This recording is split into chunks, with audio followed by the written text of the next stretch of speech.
some 50,000 at Rich Stadium, and Cliff Austin grabs it on the run on the 7-yard line, and it's hit short of the 20-yard line by Rob Riddick.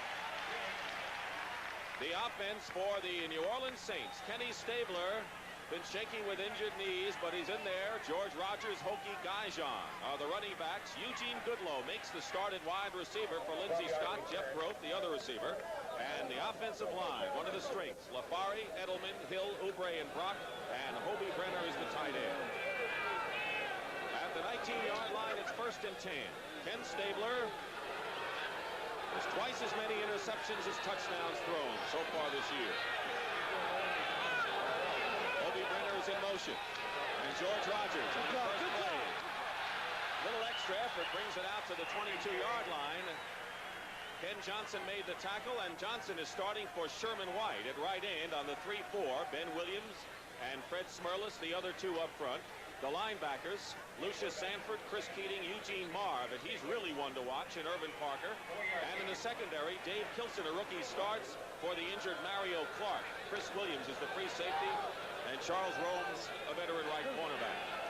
A gain of 4, it'll be 2nd and 6 at the 23. In motion comes Hokie Gaijon, and here's Rogers going outside. Good move, and Rogers carries it out to the 27-yard line. It'll be 3rd and just a couple, and the inside linebackers Chris Keating and Eugene Marv made the tackle. Dick, already we're starting to see what the Saints' offensive attack is early in the ball game. That is running George Rogers. George has what he calls turf toe. His big toe on his left foot is just a little aching right now. But yesterday he was working out on it a little bit better, and the Saints really want to just try and pound it out at Buffalo. It'll be 3rd and 1. Two tight ends in there now for the Saints. Tice and Hobie Brenner. And George Rogers has the first down as he crosses the 30-yard line and gets to the 32. So, as Jim mentions, it's been all George Rogers. David Kilson, the rookie cornerback, makes the stop on Rogers, who last week had his best days since the return of his injury. He opened the season with over 200 yards against the Cardinals, an all-time high, and of course then he injured the knee against the Rams. 1st and 10 at the 32 for Stabler. Hokie Gaijon carries for the first time in the game to change up a little bit, moves it out to the 33-yard line, and a tackle by Ken Johnson and Irvin Parker outside. Buffalo Bills on defense. They know they must stop the run. Otherwise, Ken Stabler will be able to set up the pass with it. Despite their 31-0 licking at the hands of New England, they played pretty good defense for the first 3 quarters last week. 2nd and 7.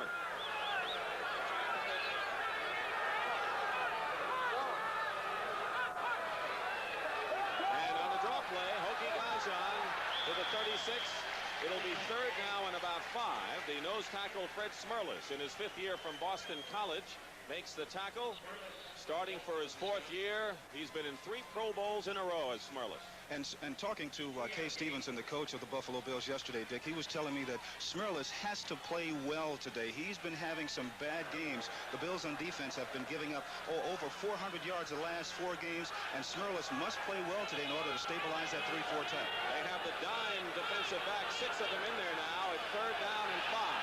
And Stabler for the first time goes to the air, and Groth has it. First down into Buffalo territory and swung out of bounds at the 36-yard line by Steve Freeman. And so going to the reliable Jeff Groth, who leads the team in receiving, a 27-yard pickup. Jeff Groth ran a beautiful corner pattern, but one of the things that really helped him to make the reception was that number 24, Gary Thompson, fell as he was trying to cover him. You see, Thompson goes down right there, and Groth is all in the open. And when you do things like that against someone who is as smart as Ken Stabler and the way that the Saints have started to run, he is extra dangerous. So Jeff Groth, the leading receiver on this team, by 1 over Hobie Brenner, as Kenny likes to go to the possession wide receiver in the tight end. It's 1st and 10 now at the 37 of Buffalo. Hobie Brenner goes in motion. George Rogers hit. He is hit at the 34-yard line by Ben Williams, the defensive left end.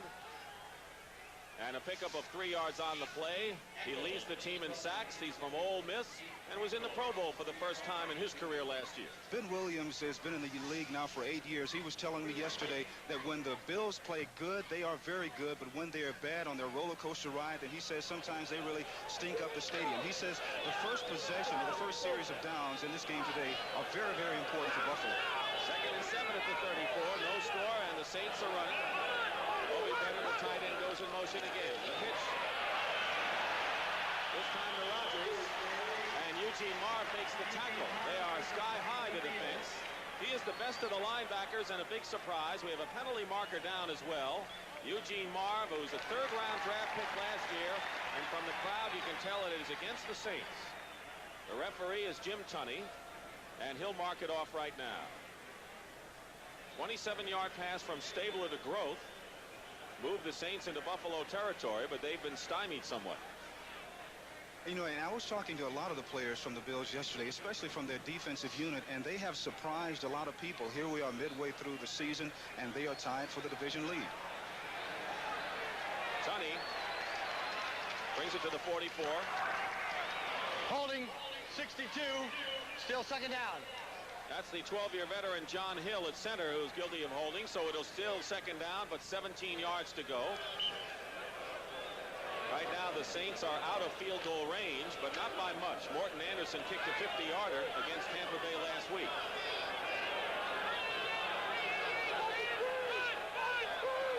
At the 44 of Buffalo. Stabler going back. Facing pressure. His pass to Obie Brenner is complete. And they got the yards back to the original line, so it'll be 3rd down and 10 now at the 37-yard line.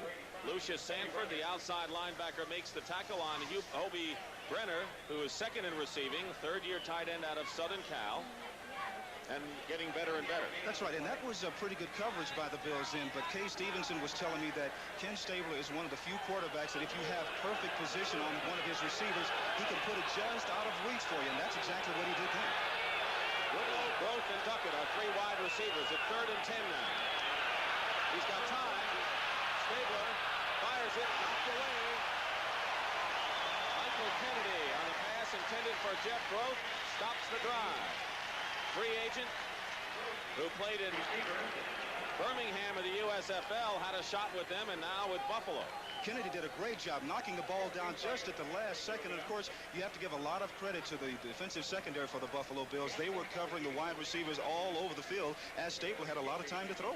He went to the University of Toledo. There are a lot of players on the Buffalo defense who went to some of the more obscure football schools, and a lot of them free agents, which we'll tell you about.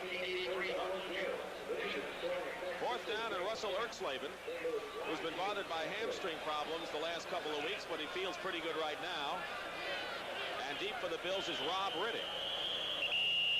Riddick has been the only one to return punts this year.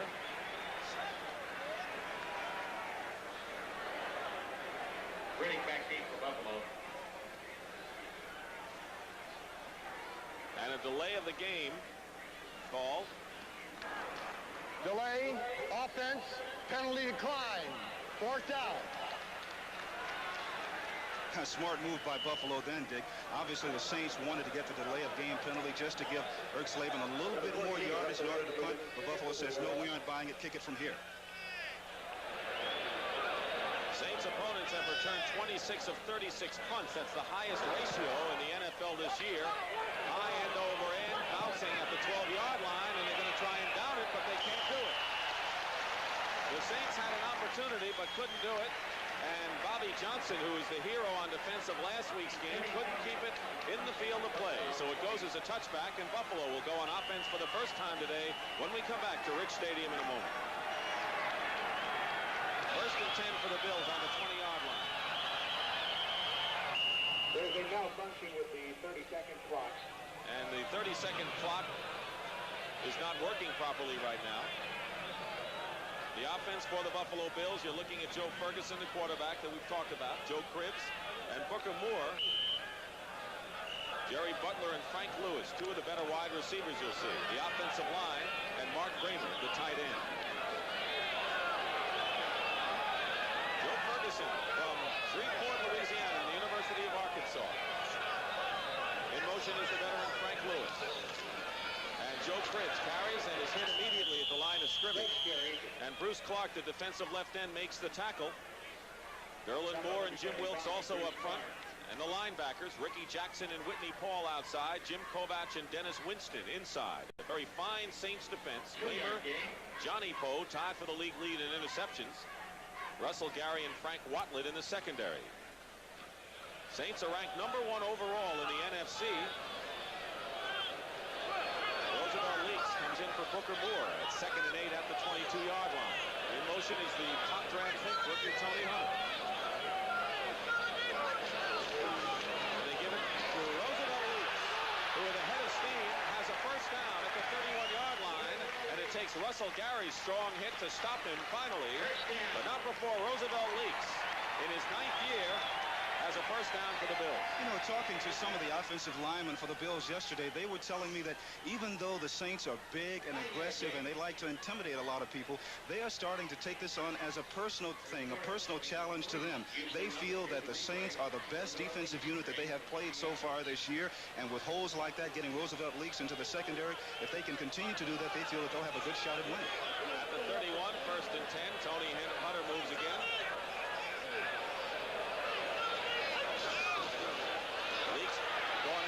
Pass receiver and Joe Ferguson. Which is tight end Mark Kramer, who gets a few extra yards down the sideline. And a first down, 16-yard pickup to the 46-yard line. So Mark Kramer, who's in his 3rd year as a starting tight end, and has that good hands, if not the great speed. Bramer's going to be very important in this game this afternoon because the Saints will probably try and double cover the 2 wide receivers for the Bills, who are just excellent wide receivers. But when you have a tight end who can get open like Bramer can, then that's going to loosen up everything else. And Ferguson was telling me yesterday that he's been talking to Bramer all week long and told him he's going to be a vital part of this offensive attack. Booker Moore comes back in the game at fullback for the Bills and Joe Ferguson. 1st and 10 at the Buffalo 47. No score, first quarter. 7:56 to go, and Joe Cribbs gets ahead of steam. And Joe Cribbs, they can't get him. Russell Gary from behind at the 32-yard line. And Joe Cribbs with a 19-yard run comes into the game, 4th in rushing in the AFC. What a remarkable individual Joe Cribbs is. We all know that he's going to leave, or he plans on leaving Buffalo, heading for Birmingham in the USFL after this season. What he told me yesterday is all of those things have not bothered him once he gets on the field. The only thing he wants to do is perform to the best of his possible ability, and the rest will take care of itself. That's a perfect example right there. And, of course, the Bills are not letting them out that easy. They're contesting that contract with the USFL. But Joe has been a terrific athlete, putting it out of his mind, as you say. He gained 30 yards last week and has 19 already. And has some more. Joe Cribbs to the 25 or 26-yard line. So Cribbs probably will surpass his output of last week, maybe in this quarter. You know, it's really kind of amazing yesterday, Dick, because all the offensive linemen were coming by Joe's locker after their workout here, and they just kept patting him on the back and telling him, hey, listen, we're going to do it for you tomorrow. We're going to open up the holes for you tomorrow. And right now, that's what they're starting to do. Cribbs comes out of the game along with Booker Moore. Joe gets a well-deserved rest. Roosevelt Leaks comes in as the blocking back. Mike Mosley, number 88. Receiver Jerry Butler also there, and up the middle to Roosevelt Leaks inside the 25, and another first down for the Buffalo Bills. Ricky Jackson and Frank Watlet stop Leaks, who has really found an opening up the middle to good advantage so far. The offensive line for the Buffalo Bills have really taken it upon themselves, and right now what they're doing is they're getting underneath the big, aggressive defensive line for the New Orleans Saints. They're moving people around, and you don't have to move them that much when you have people like Joe Cribbs and Roosevelt Leaks who can cut back.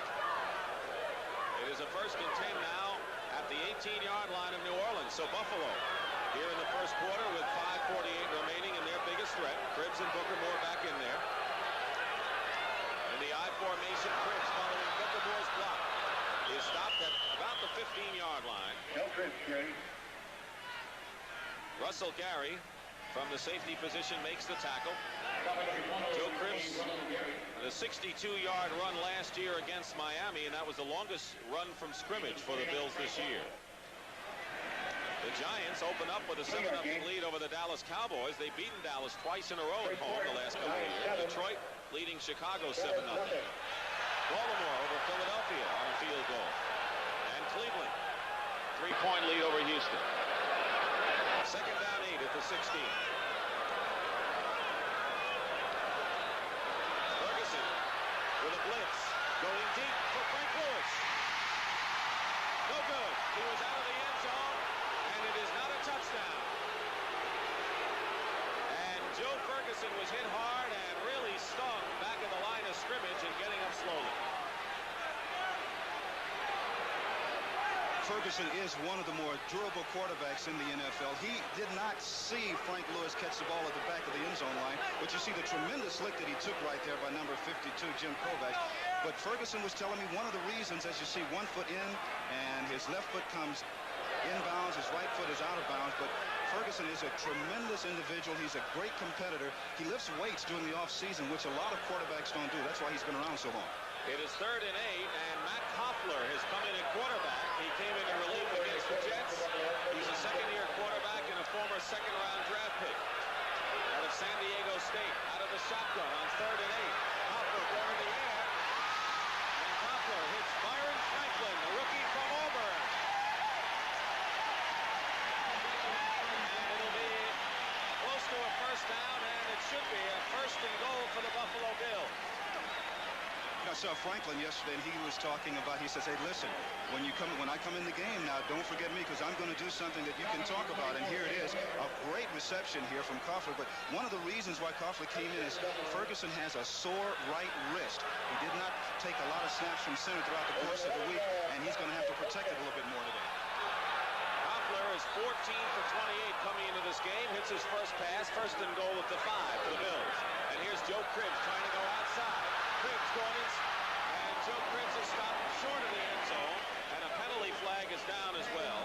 Jim Richer might have been holding on the play, and the Saints prevented Cribbs from getting in there, and we have a holding penalty against Buffalo just when Cribbs got to the 1.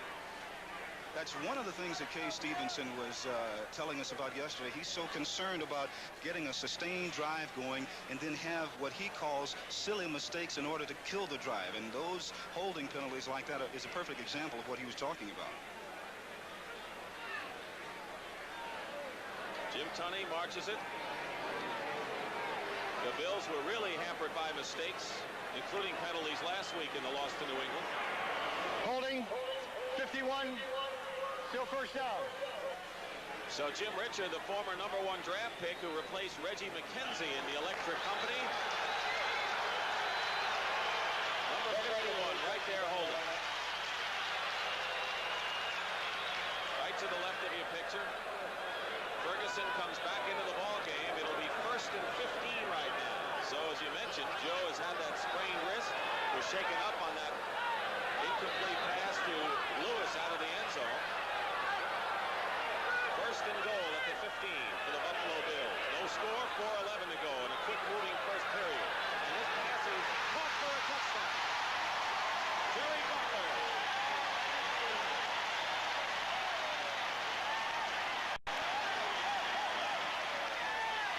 Third touchdown reception of the year for Jerry Butler, and the Bills get on the board 6-0. 15 yards for the Buffalo touchdown. Well, we talked at the top of the show, Dick, about Ferguson wanting to prove something and to redeem himself from throwing 3 interceptions last week. And from the 20-25-yard line going in, the Buffalo Bills have probably one of the best passing attacks in all of the NFL. Matt Koffler holding for Joe Danello, and Danello's kick is good. He has missed only 1 this year, and it's 7-0 Buffalo. Another look, just a straight drop back here by Joe Ferguson, looking right across the middle of the field, and sore wrist and all, he has a great deal of velocity on the ball, throwing it right across the middle of the field, complete for the touchdown, and Buffalo is on the lead. And he beat Dave Waymer cutting across, so the Bills are high. They know what this game means to them. Half minutes, and the Buffalo Bills can breathe easy because they've been shut out twice at home this year in the opening game against Miami, and last week against New England, 31-0. It's a sour the fans a bit, but they're leading 7-0 as Joe Danello kicks off. Duckett and Austin are deep, and it's going to be Kenny Duckett, 3 yards in the end zone. He'll run it out. Duckett to the 15, dives to the 20-yard line where he's stopped by Michael Kennedy. And tempers flare momentarily. Darryl Talley, the rookie linebacker from West Virginia, who's an aggressive performer, poking at a few of the Saints. So after Duckett's return, see what Ken Stabler does on offense again, and Duckett's told to stay in the game as a wide receiver. He's a good one. I don't think that Stabler is going to vary his attack very much this particular series, Dick. The Saints were pretty successful the last time they had the ball. The only thing is they didn't score, so now they want to try and keep doing the same thing, that is with George running. Kenny Duckett comes out wide to the left, and Eugene Goodlow coming back to where he lived a good deal in Western New York to the right. George Rogers off the left side, hit hard, and might have picked up a yard, and that's all. At about the 21-yard line, Ken Johnson and Chris Keating combined to make the tackle for the Buffalo Bills. Chris Keating, not blessed with a lot of speed in his 5th year from the University of Maine. You know, so much has been said about the Saints and their top-rated defense in the NFC. Right now, we're getting a perfect example of the Bills and the game tackling that they're having so far this afternoon, because they want to show people that they can play defense too. Ball at 2nd and 10. Ball at the 21. Stabler draw play. Rogers. Fred Smerlas. And Rogers still hasn't gone down. So far, the Buffalo Bills have been right on the New Orleans Saints running game with George Rogers. And that's exactly what Ken Stabler didn't want to see happen, because at 3rd down and 10 yards, he now has to go to the air. And, of course, he doesn't mind that if the running game is working. Now, oddly enough, in running, the Saints' strength is a Buffalo weakness this year so far. 3rd down and 10 at the 21. Rogers has gained 16 yards and 6 carries. Kenny to put it up on top. He goes to Groth, but he does not have the first down. Groth is stopped by Charles Romes, the veteran cornerback. Let's see where they spot the ball. It's going to be close, and we may have a measurement. Keep in mind that Charles Romes and Mario Clark had teamed up in the secondary for 81 consecutive games before this one, and we have an injured Bill. It's Charles Romes. He is hurt. And with Mario Clark out of there, that breaks the string of those 2 veteran cornerbacks. And the Bills certainly hope that Romes doesn't have to leave the ball game, because any rebroadcast or other use of this telecast without the express written consent of the Buffalo Bills and the National Football League is prohibited. Well, Groth was able to get the first down by just the length of the football. So it is 1st and 10, Bum Phillips, and his opposite number, Kay Stevenson, one of the new coaches in the NFL. We'll tell you about how far back they go in a moment. 1st and 10 at the 31. 7-0, the Bills lead. We have 2:23 remaining in the first quarter. Dick Stockton and Jim Hill at Rich Stadium. Beautiful afternoon. Chris Williams now playing cornerback. So it's Williams and Kilson at cornerback. Rogers up the middle for a couple of yards. One of the things that Bum Phillips wants to do today is not to vary away from his game plan unless he absolutely has to. Only down 7-0, he doesn't feel that he has to do that. But Bum Phillips and Kay Stevenson go back a long way. As a matter of fact, in 1968, when Bum Phillips was the defensive coordinator for the San Diego Chargers and Kay Stevenson was the quarterback for the Chargers. And Bum told me yesterday that he always knew that Kay had the qualities to be a head coach in the NFL, and here he is. 2nd down and 7. In motion is Hobie Brenner. Stabler is going to Brenner, who's hit, but he catches the ball. Steve Freeman makes the tackle. Charles Romes is back in the game at right cornerback for the Bills. They're short of a first down by a couple. The Cardinals leading Minnesota in the first quarter at Busch Stadium. And Atlanta draws first blood over the New England Patriots, who have been a hot and cold team. Tampa Bay, winless, leading Pittsburgh 6-0 in the first quarter of their game at Three River Stadium. It'll be 3rd and 3 now for the New Orleans Saints at their own 38-yard line. They are 3 for 4 in 3rd down conversions. Oki Gaijon is in the game as the lone back, and there's Gaijon going over the left side and has the first down. Knocked out of bounds at the 46 by Eugene Mars. So there's that man, Gaijon, one of the overachievers, you might say, of the league this year. The draft choice who was on injured reserve with a gash in his head, then came back, broke his ankle, making the most of his abilities. And they completely fooled Buffalo then, because I don't think the Bills thought that Gaijon was going to get the ball. I think they felt he was just going to be back there for blocking purposes. And look at how his productivity has come up this year. First and 10 now at the 45. This may be the last play of the first quarter. 12 seconds and running. Gaijon and Rodgers back there. And Kenny Stabler is going for Kenny Duckett. It's intercepted. Charles Rome. And they've blown it back. Charles Rome made the interception and was down at the 34-yard line. So it is an interception by Rome at the 34, and Kenny Stabler was hit by Lucius Sanford on the blitz, and Brad Edelman is helping him up, and he's so fragile at this stage with those knees. Well, it is really amazing that Stabler's able to get out on the field game after game the way that he does. The ball here is just completely underthrown. Even though it looks good, it is not a good pass. It is short and inside. That's why it was intercepted and picked up by Charles Rome. And, of course, Buffalo now has it. We talked about the interceptions by Ferguson. Well, Kenny Stabler threw 4 last week, and now he's got another one. Buffalo ball. Having first and 10 on their 34. 4 seconds to go in the first quarter. 7-0 Bills. Play action pass and a good fake by Joe Ferguson. He's going deep this time, and it's overthrown, intended for Jerry Butler. He did not fool the secondary, however.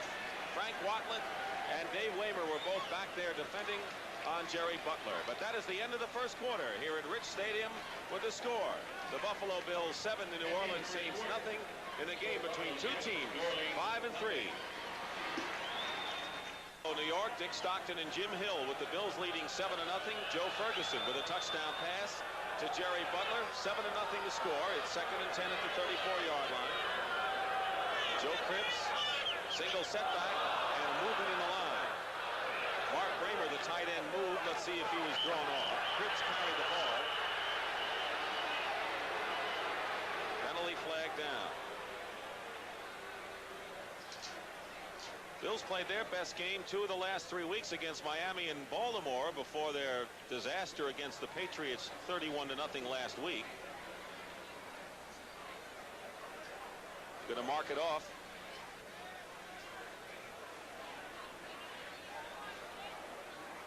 Against the Bills, apparently.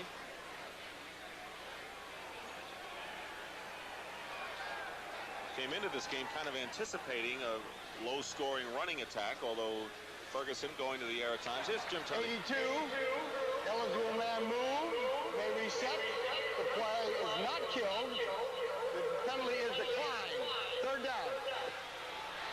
All right now we're going to go for an NFL Today report, and for that, here's Brent Musburger in New York. 7, of course, in that game, and of course that kind of a interesting explanation of that penalty in which Frank Lewis had moved off the line.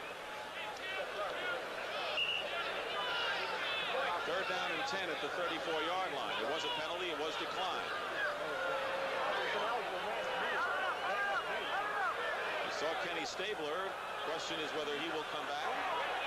The clock inadvertently did not start. We'll run 6 seconds off the clock. 6. Well, we've had a problem with the 30-second clock, Jim. Now we've had a problem with the main clock here. And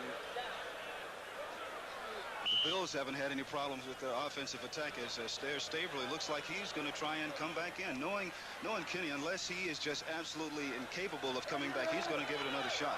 Bills have 4 wide receivers. Lewis and Franklin, Butler and Mosley.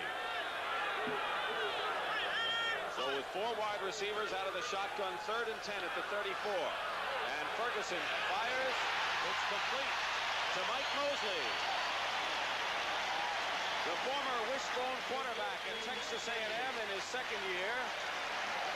led the league in kickoff returns last year, catches this for a 20-yard pickup and a first down at the 45-yard line of New Orleans. And Mosley was covered by Johnny Poe, and Poe is tied for first place in the NFC with 5 receptions. The great thing that Mosley does is he gets behind Poe and runs a crossing pattern that completely fools the young cornerback, and when you give Ferguson that much time, he's going to complete it. First and 10 at the 45. Less than a minute going by in the second period. In motion comes Frank Lewis. Here's Joe Cribbs. Dives to the 40-yard line, picks up 5 yards on the play. Frank Watlett and Dennis Winston combined to make the tackle, and a good block by Booker Moore, the fullback. The report on Ken Stabler is that he has bruised his ribs a bit, and they're still not sure whether he's going to come back. But when you look at the Buffalo Bills, as we take a look at Ken Stabler on the sidelines there, Buffalo right now, and particularly Joe Cribbs, is even more dangerous because Ferguson has been very hot throwing the ball, and that really opens it up for Cribbs running out of the backfield. He's gained 36 yards and 5 carries, Jim, and it's now 2nd and 5 at the 40-yard line, 7-0, play action rollout. Ferguson way back in his own territory, goes the other way to the tight end, Tony Hunter. Hunter to the 30-yard line. Tony Hunter has blockers, and Tony Hunter is in for the touchdown.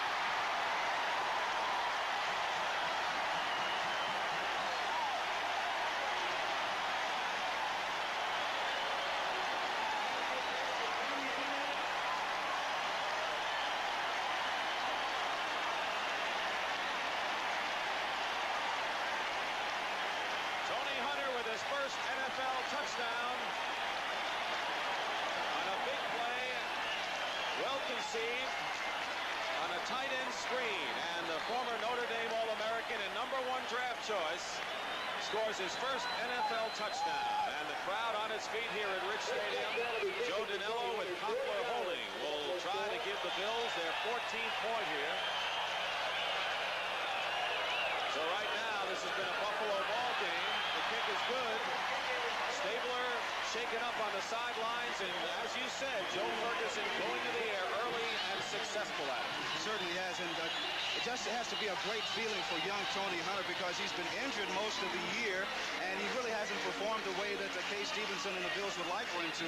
But what happens here is that when you have an over-aggressive team like the New Orleans Saints, they just rush all the way to the other side, and what a great call by Kay Stevenson and Joe Ferguson of the Bills, getting the ball out to Tony Hunter on a screen. He goes all the way. Ken Jones gets a good block for him downfield. He goes into the end zone for a touchdown.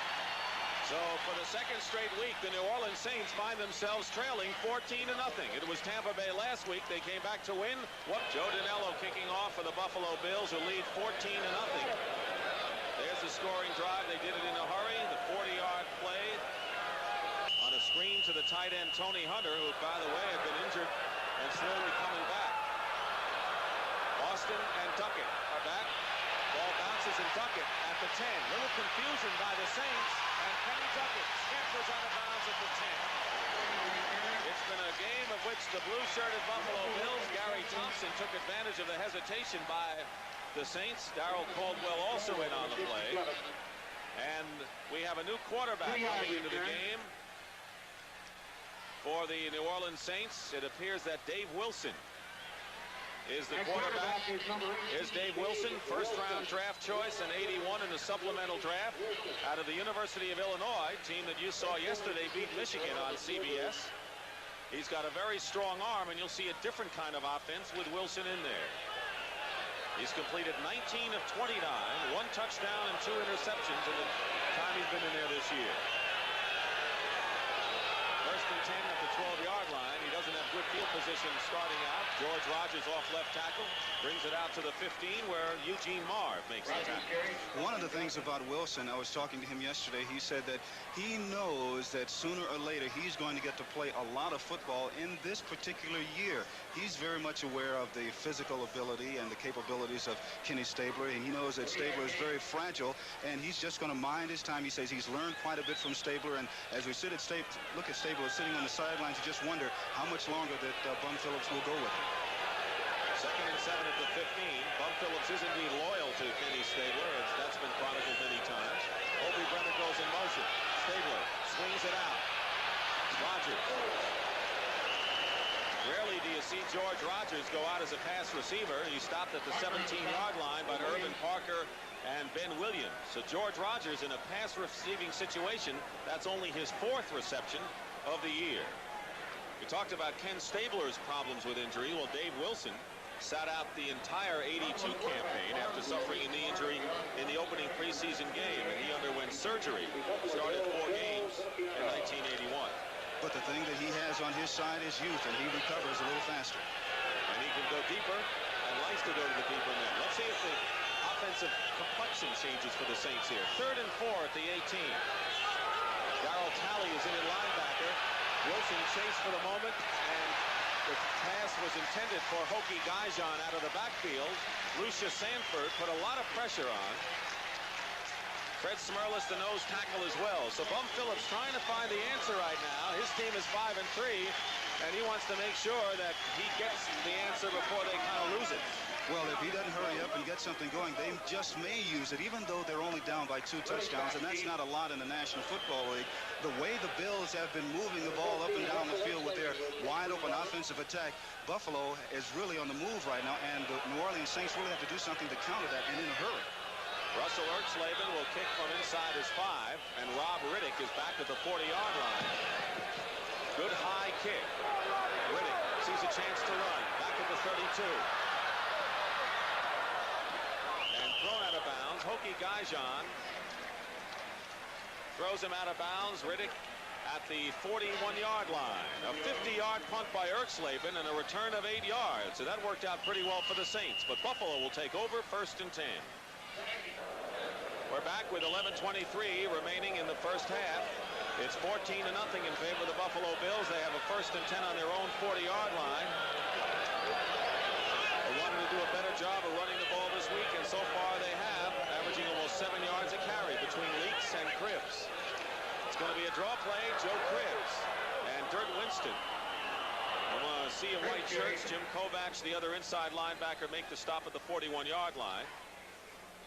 There is Dennis Winston, who, by the way, was recruited by Bum Phillips when Bum was at Oklahoma State. He has set the tone for this intimidating defense this season, coming over from the Pittsburgh Steelers and in a young ball club, Jim, one of the people who's had the experience and been with a winning team. But now this tough defensive unit of the Saints really has to buckle down because they've been pushed around a little bit too much because the Bills on offense, their offensive line has just been doing a marvelous job. But the Saints better get going and get going quick on defense. 2nd down and 8 at the 42. Warren Cribbs, the back. Ferguson straight back. Right up the middle to go Joe Cribbs, and it bounced off of him. He was wide open. Kovacs, the linebacker, was closest to him. It'll be 3rd down. And an injured player down. It may be Joe Cribbs shaken up.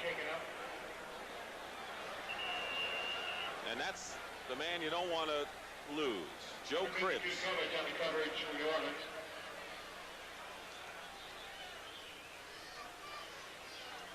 See where this ball bounced off, Joe. Cribbs took just a vicious shot to the back of the head after the ball had really bounced off his hands. You see him going across the middle of the screen. You can see right there he's already on the ground, and then he gets hit right in the back of the neck, which is really uncalled for, I think. So Cribbs is still on the ground, and Kovacs was the one who made the hit. We'll take a timeout right now. 10:31 remaining. 4 wide receiver offense. Byron Franklin, Frank Lewis, Mike Mosley, and Jerry Butler.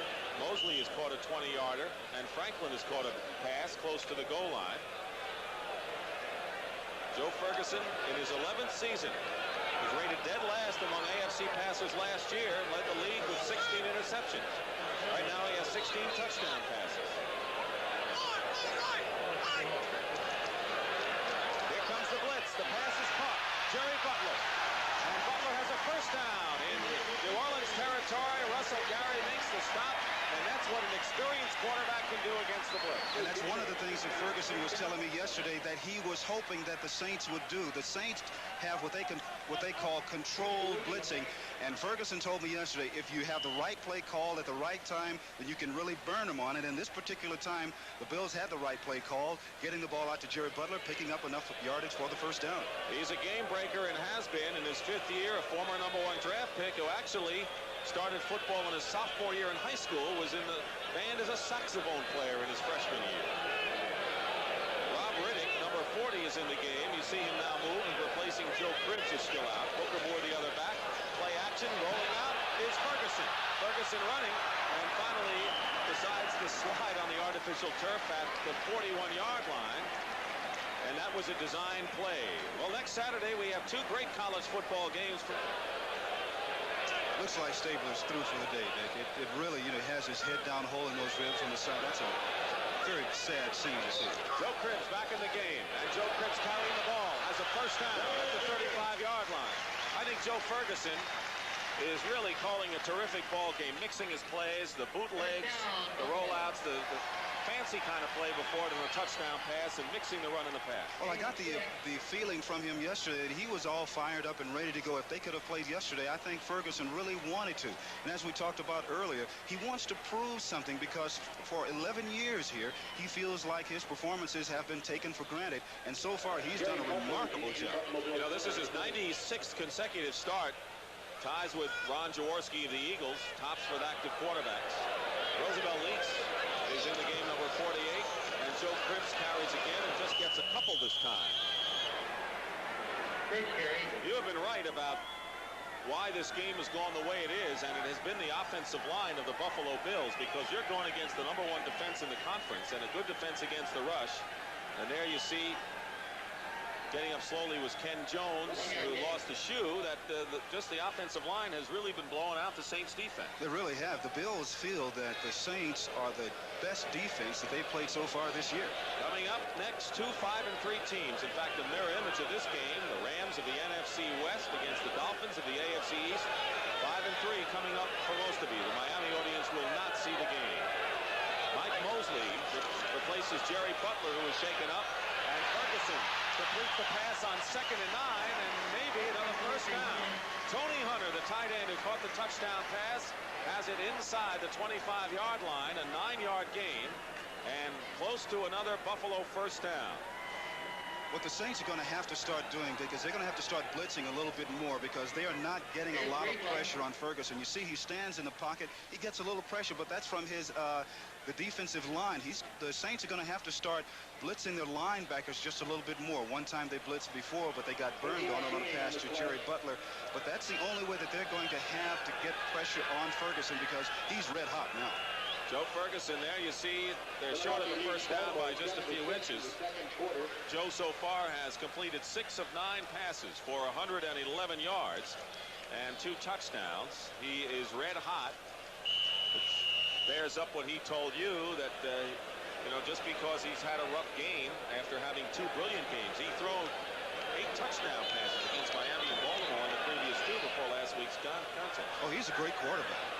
3rd and 1, and Buffalo's a perfect 3 for 3 in 3rd down conversions. And Roosevelt Leaks has the first down.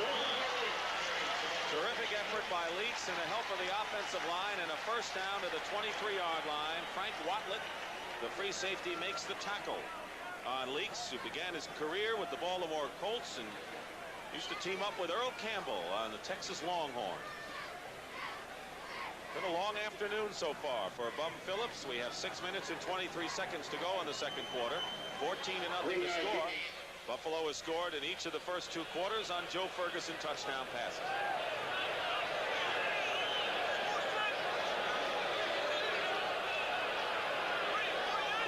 At the 22. Fake a reverse. Ferguson up the middle. Touchdown. Mike Mosley.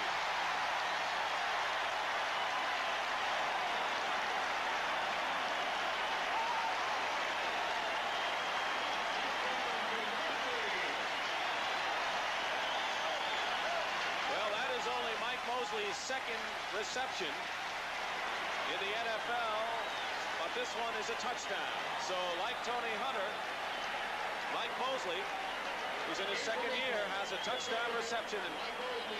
And it's the mobility of Ferguson that caused him to be able to get the touchdown. There's the move right there. Feeling pressure, stepping up into the pocket, hitting Mosley, crossing the middle of the field. Touchdown, Buffalo. 22-yard touchdown pass. Once again, Koppler holds for Danilo, and it's 21-0.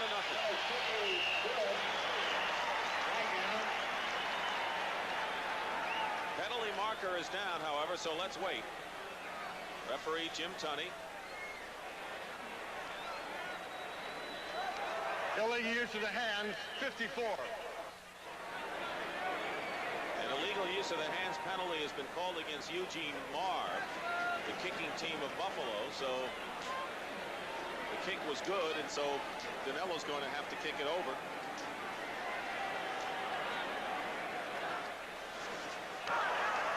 Illegal use of hands, number 54. Try will be redone.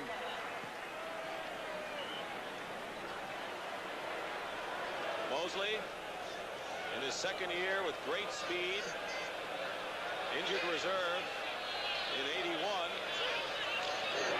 They will try it. It will be a 30-yard kick, and this one's no good. It's off to the left. So it's 20-0. Let's take another look at Mosley's touchdown.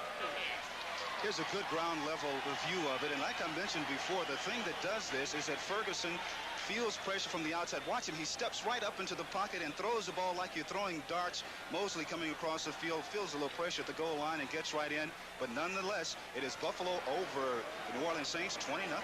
Well, the Saints have been in all of their 3 losses so far, and this is the first time they've been threatened to be blown out. Jim, that he's putting on a show for the viewers in Shreveport, Louisiana, where he is from. 3 touchdown passes for Joe Ferguson. He has 11 touchdown passes in 3 of the last 4 games. 20-0, and Dinello's kickoff is short, high, end over end. And it's Kenny Duckett running. Duckett trying to get some extra room, still has it. And Duckett is finally brought out of bounds at the 43-yard line by Rob Riddick. And so, Jim, I'd have to say that with the Saints trailing 20-0 and the extra point miss and a good kick return, this could be the best opportunity the Saints have of getting some momentum. And they better go to work immediately, too.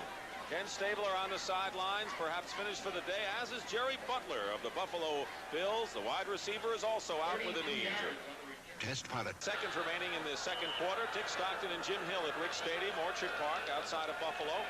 20-0 the Bills lead, but after that fine kick return by Kenny Duckett, it is 1st and 10 at the 43-yard line. Dave Wilson calling an audible in relief of quarterback Ken Stabler. Screen to Duckett. Duckett may have a couple of blockers. Gets into midfield into Buffalo territory and has a first down at the 46-yard line. David Kilson, free agent rookie from Nevada Reno, who starts the game at left corner for Mario Clark. Tell you about after this play. 1st and 10 at the 46. John Tice, the rookie tight end in motion. George Rogers. And Rogers gets inside the 40-yard line. Good pickup by Rogers, and his biggest gain of the day. Lucius Sanford outside Eugene Marv. A pair of linebackers make the stop on George Rogers, who had gained 22 yards in the ball game before that play. There you see the total offense story. John Madden reporting on how several former NFL players are coping with injuries that they suffered as players and now out of the game. That'll be on CBS Sports Saturday, November 12th, when it all returns on CBS. George Rogers finds a hole and bursts forward inside the 25-yard line. So on 2nd and 1, Rogers gets the call and finds an opening. 15-yard pickup, and Chris Williams and Steve Bremen finally brought him down. Well, if you're playing linebacker for the Buffalo Bills, this is what you see, or cornerback, if you see George Rogers coming into the secondary after you. We talked a little while ago about the Saints have to change their offensive philosophy. Well, that's what they've done now. They've gone to quick hitters up the line of scrimmage, quick things to their wide receivers, and now they're in perfect position to score. 1st and 10 at the 22, in motion John Tice. Dave Wilson moving the team, pitches to Rogers. Rogers cuts inside nicely and moves to the 15-yard line. Gain of 7 yards. Eugene Marv and Charles Romes, who was shaken up earlier and came back in the game, make the tackle. So for the first time today, we're seeing some real spark and zest for the New Orleans offense, trailing 20-0, and with 3:25 and running, certainly not out of this game. Rogers has now gained 53 yards on 11 carries. 2nd and 3.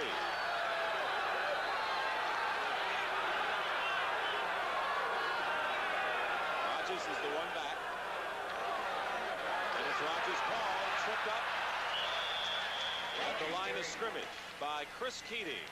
So it'll be 3rd down and 3. And even though New Orleans is down 20-0 right now, 2 minutes and 50 seconds left here in the first half, all they have to do is get a touchdown, and they're right back in the ball game. George just trips over his own offensive lineman right there. That's the reason that he went down. But you're down by 3 touchdowns, a little bit more than 3 touchdowns, 3 big plays, and you're right back in it. Well, right now it's a little less than 3 with that conversion miss, and somehow it always comes back to haunt you, doesn't it? Even when you have a lead like 20-0. Rich Mauney, number 84, is in motion. 3rd down and 3. George Rogers, head down, barrels forward, and appears to have the first down at the 11-yard line. And we saw the best acceleration of the day from George Rogers. Ken Johnson, number 91, who has been forced to start today with the injury to Sherman White, makes the tackle. And let's see where they spot the ball. It's close to a first down. We may have a measurement. Right now, Dallas, after trailing 7-0, leads the Giants in the second quarter at the Meadowlands. Detroit over Chicago 14-3. There you see the signal by Leon Gray. First down, Saints. So it's 1st and 10 now with 2:14 remaining. Ball at the 12-yard line. Cardinals leading the Vikings, and Philadelphia over Baltimore.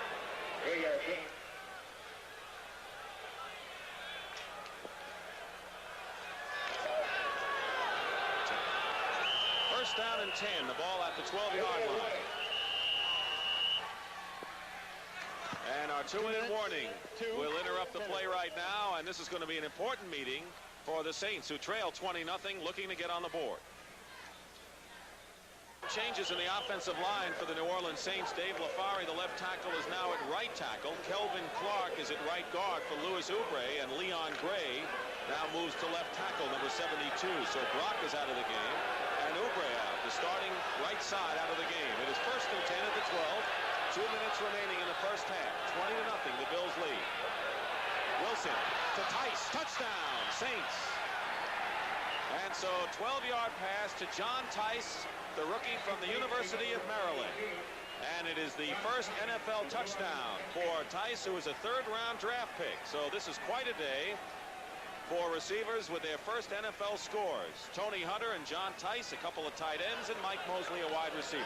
Tice running right down the middle of the field. Wilson doing a great job of throwing it right on line to him. He splits the two defenders, I should say, going right into the middle of the field, right down in for the touchdown. And that is a big, big lift for the New Orleans Saints, because things have been going so much against them all day. Morton Anderson with Guido Merkins holding, and the kick is good. So it was the misconversion by Joe Danello, and then Kenny Duckett returning the kickoff 32 yards that gave the New Orleans Saints a spark. And with 1:57 remaining in the first half, it's a 20-7 game. And they have a problem with the clock. It says it should be 1:57, I believe, remaining in the first half, and they're going to make that change right now. It's 20-7, and this crowd at Rich Stadium, they hold about 80,000 here, Jim, and they have 50,000 here. A little quiet now. There's John Tice, who's actually bigger and faster than the other tight ends, and his brother Mike Tice was a tight end before him, or a quarterback at the University of Maryland, and is now at the Seattle Seahawks as a tight end. So the Tice family has gone from Maryland to the NFL. There's the scoring drive. Took just under 4 minutes. 20-7 the score. The Bills lead. Ferguson with 3 touchdown passes, and Dave Wilson in relief. Stabler 1. Morton Anderson on the kickoff. Mike Mosley at the 7-yard line. Mosley looking to go outside. Look at the speed. And it was Morton Anderson who just came in front of him as Mosley went out of bounds to stop the clock. Bobby Johnson forced him out of bounds, and a kickoff return of 29 yards by Mike Mosley. Mosley has terrific speed, and now let's watch Joe Ferguson go to work. He has plenty of time, 1:51, 3 timeout left. He can go all the way down the field and possibly get at least a field goal on if he is as hot as he has been so far this afternoon. Those are the first 3 possessions, and they started out from various locations. 3 touchdown passes. They have all of their timeouts, as you mentioned. 1st and 10 at the 37-yard line. Booker Moore is the lone setback, and Ferguson, with enough time, decides to go to Moore and throws it out of bounds. So the New Orleans secondary doing a number on the Buffalo receivers, and Ferguson, despite the time, not having to find them. They've had their hands full all afternoon, and the secondary for the Saints has not gotten much help from the defensive line and the linebackers of their own teammates, because they haven't put a lot of pressure on Ferguson. Ferguson's had 2.5, sometimes 3 seconds to just stand there and go from his primary to his secondary and maybe even a third receiver. And coming in, of course, again, the offensive line not only opening up holes for the runners, but the Saints with 35 sacks, #1 in the NFC. They haven't really gotten close to Ferguson, who's 7 for 11, 132 yards, and 3 touchdown passes. Vernon Perry is in the game as a nickel back for the Saints, number 32. On second down, a hard hit, but a catch. Back to the line of scrimmage, I believe. Let's see where they spotted near the 40. Tony Hunter was the receiver, and Jim Kovac hit him a lick. Out. New Orleans. So we have a timeout called for by the Saints with 1:36 remaining in the first half. It'll be 3rd and 7 when we come back to Rich Stadium. This was brought to you by the National Football League. It is 3rd and 7 for the Bills on their 40-yard line, and both teams have been most successful on third down conversions today. Buffalo has been perfect, 4 for 4. Bills lead at 20-7. 1:36 to go in the half. Out of the shotgun and all the wide receivers. Ferguson going up top. It's hit. It was intended for Joe Cribbs, and it was number 57, Ricky Jackson, who got a hand on the ball, and the Saints were all around Joe Cribbs, who is the intended receiver coming out of the backfield. So it'll be 4th down, and coming into the ball game will be Greg Cater, punting for the first time today. Cater has the lowest average.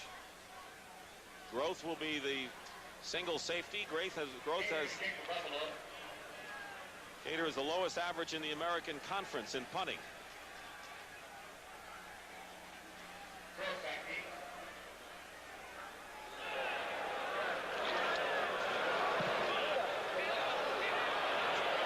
Groth at the 21. And gets to the 36-yard line. Trey Junkin, rookie from Louisiana Tech, makes the stop. There are 4 players on the Buffalo Bills from Bayou Country, including Frank Lewis and Joe Ferguson. Trey Junkin is another one, and Chris Williams, who played at LSU. There's the timeout story. New Orleans has 2 remaining, 1:20 to go. It'll be 1st and 10 on the 36. And look for the Saints to go right back to work again and move right down the field. Look for Kenny Duckett. He's a speedster out there. He can really move. Different team with Dave Wilson at quarterback. Lindsey Scott is in at wide receiver, number 80. Up the middle, Eugene Goodlow, who gave ground and is stopped at the 42-yard line by Steve Freeman. Free safety. Clock continues to run, and the play called now by Wilson. Winding down to a minute to go. 6 yards on the It's play. 20-7. The Saints have 2 timeouts remaining. Wilson at 2nd and 4 to Duckett. Did not have possession, out of bounds. Filson covering on the play. It'll be 3rd down, but the clock stops with 53 seconds. Coming up at halftime, Brent Nerve with scores and highlights. And legends of the game, the Golden Boy, Paul Hornung.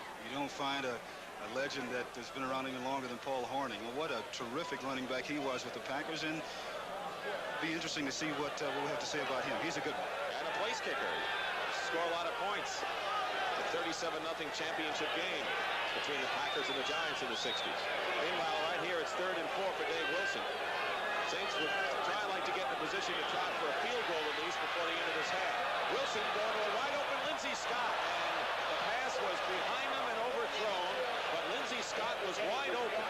David Kilson was closest to him, and the Saints had a big opportunity for more than a first down on that play. And Wilson is hot. He is extremely mad. I think that there was a mix-up on the pass route that particular time, because he was just completely wide open and the ball was just thrown away from him. And like you said, they were going for more than just getting into position for a field goal.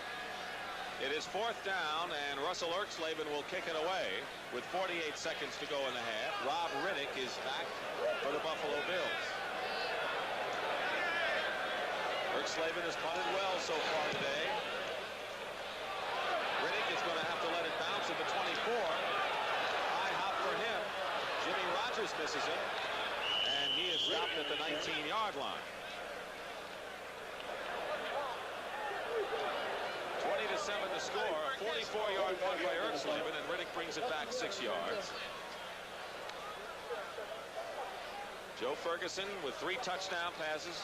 Jerry Butler 15 yards in the first quarter to give the Bills a 7-0 lead. Then a 40-yard tight end screen to Tony Hunter in his first NFL reception to make it 14-0. Mike Mosley with a 22-yard play. And after the conversion was missed, the Saints came back and got on the board when Dave Wilson hit John Tice for his first NFL reception, the rookie tight end. They're at the 20 now.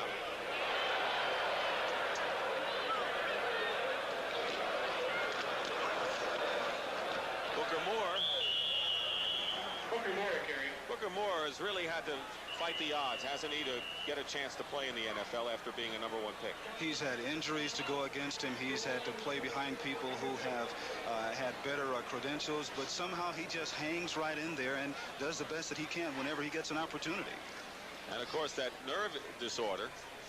That was the serious, and that one not only that was a career-threatening ending injury. He thought that for a little while he was going to have to quit playing football altogether.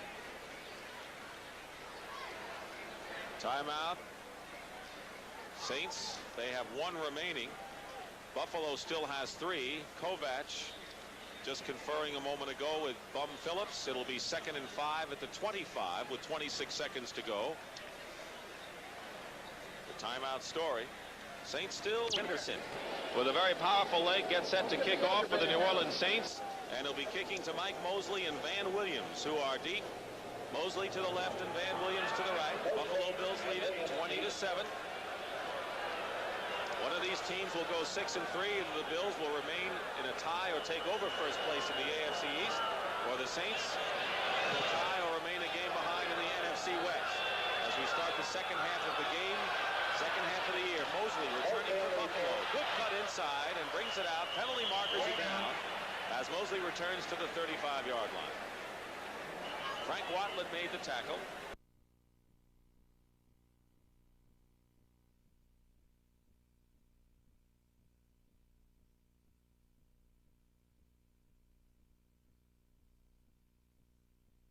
Seven.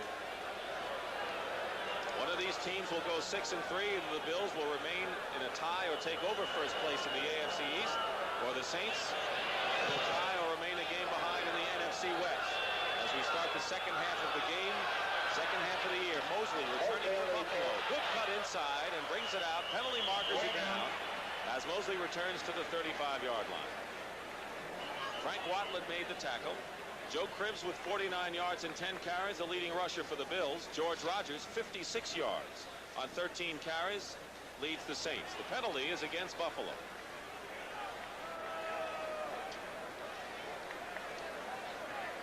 What do you think of the legal block on the return, Jim? Well, those things are so touchy these days, and when you have people running at full speed for 50 or 60 yards, all it takes is just a slight movement by someone, and then you can have it happen to them. Holding during the run back. 67, first down. Darrell Caldwell, the guilty party. We usually have that illegal block call, but this time it was holding. That's right, because when you have people running at each other with those speeds and at those distances, it can easily happen. First half statistics favor the Buffalo Bills in every category except for time of possession. First and 10 at the 15 for the Bills. Booker Moore and Joe Cribbs are the running backs for Joe Ferguson. Ferguson will pass on first down, and he drills it to Tony Hunter, the tight end, who has a first down. Jim Kovac makes the tackle, and Tony Hunter has a touchdown reception. He's got good hands and makes the big play, and could be the tight end eventually for this ball club. 13-yard pickup. See, very smart on the part of Kay Stevenson and Joe Ferguson of the Buffalo Bills, because they know that Bum Phillips is going to make some kind of an adjustments and put the ball in the air. So what they want to do is take advantage of the opportunities that they have. They've been red hot so far. Tony Hunter's coming back after being injured, being wide open, picking up enough yardage for the first down. Dave Waymer made the last hit. Roosevelt leaks with Hunter in motion. First and 10 at the 28, and leaks up the middle. Stopped. And they haven't stopped him so far today. Comes into the second half with nearly averaging 7 yards a carry. Bruce Clark, the defensive left end, makes the tackle. 2-yard gain. It'll be 2nd down and 8 now, and Joe Cribbs, who was out, comes back in the lineup. And Tony Hunter comes out. Kay Stevenson, the coach of the Buffalo Bills, was the offensive quarterback coach for the last 6 years.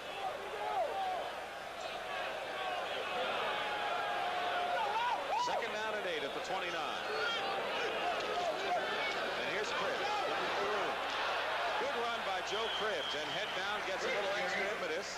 Stopped short of a first down by Kovac and Winston. It'll be 3rd and about a yard for the Bills. You know, Joe is one of the few backs in the National Football League who can actually make progress while making cuts. Some people make cuts and they stand still, or they'll go from side to side. But you watch as he makes a cut, he moves upfield every time he makes a cut, and that's what allowed him to pick up almost enough yardage for a first down. Good run by him. And a good block by the left tackle, Ken Jones, who was trying to ward off Dennis Winston, who has made the tackle. So the pride of Woodlawn High School in Shreveport, Louisiana, brings the Bills out 3rd and 1 at the 36. And here is Cribbs, and Joe is close to the first down and may not have made it. It's going to be close. Saints were ready for it, up the middle burst. Bruce Clark again makes the tackle. Clark, Derlin Moore, Jim Wilkes up front, but they'll use Lewis, Tony Elliott, and Frank Warren. They'll interchange all of them. See where they spot the ball.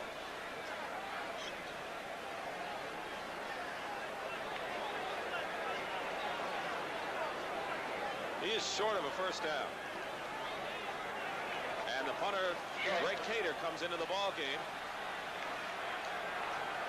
So it's 4th down, and Kay Stevenson has seen the New Orleans Saints stop the Bills on their first possession here in the second half.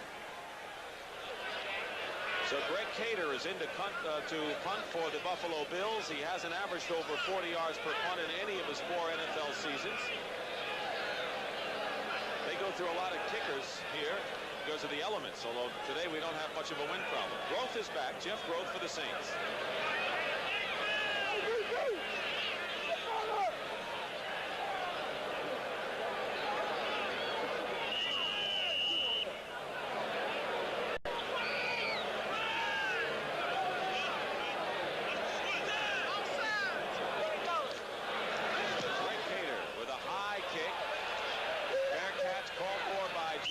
At the 26-yard line. So let's see if the Saints can use the impetus of good defense in stopping the Bills and go on offense following the 37-yard kick. Ken Stabler watching this game from the bench. In relief of Ken Stabler, 4 for 7, and the 1 touchdown that the Saints have brings his team out 1st and 10 at the 27-yard line. John Tice, who caught the TD pass, is in motion. George Rogers spins his way to the 31-yard line and a pickup of 4 yards. Ben Williams makes the tackle for the Buffalo Bills. Everyone remembers, of course, the Bermuda Triangle, which was the key to the Buffalo defense, with Smerlis, the nose tackle, and Haslett and Shane Nelson. Nelson, of course, is gone, and Haslett's been hurt by injury, and have taken on a whole different picture. And Smerlis recently has not been playing that well at the nose tackle, and that's one of the reasons why people have been able to run against him so much. 2nd down and 6 at the 31-yard line. Once again, Tice in motion. Wilson to throw. And Dave Wilson downfield to Eugene Goodlow. The pass was short and covered well by Charles Romes and Chris Williams back there. Goodlow was the intended receiver and was behind the 2 defensive backs. So Charles Romes in his 7th year from North Carolina Central and a former 12th round draft choice. As you could see, Wilson had him open, but the ball was just way underthrown, and a very poorly thrown ball also. The Bills in the secondary can be beaten. They can really be beaten if you get the ball out there, because as we all know, the Saints have some real speed birds. Free safety particularly has been a jinx spot. Bill Simpson retired, Jeff Nixon, Pat Vanderboom, Rod Push, all injured. 6 defensive backs as Chris Williams and Gary Thompson come in the game. 3rd down and 6 at the 31. And pressure on Wilson. Loops it up on top. Penalty flag down. Jeff Groth caught the ball, but I think another one of the Saints wide receivers might have been pushed, and let's see what the call is.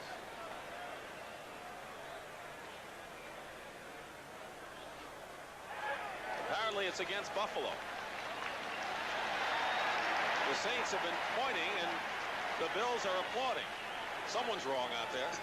I think it's against the Saints. It's pass interference against the Saints. What happened then is that the Saints had two wide receivers to the near sidelines, and they ran a little pick pattern down at the bottom, would be at the bottom of your screen, and that's what was called.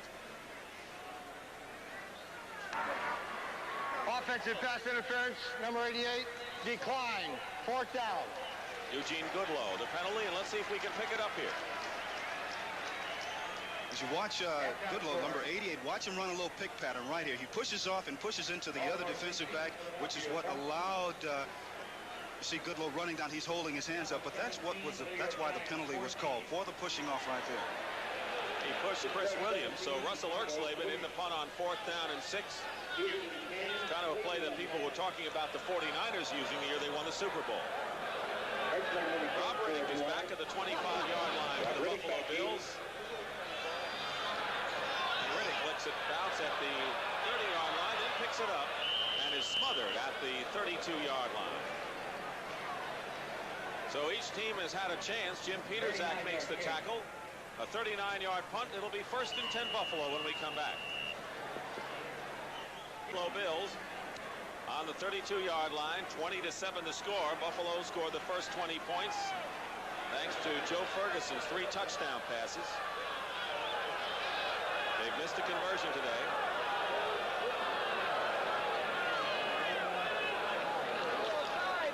Joe Pritt going wide. Russell Gary got a hand on him. And Jim Wilkes finished the playoff at the 31-yard line.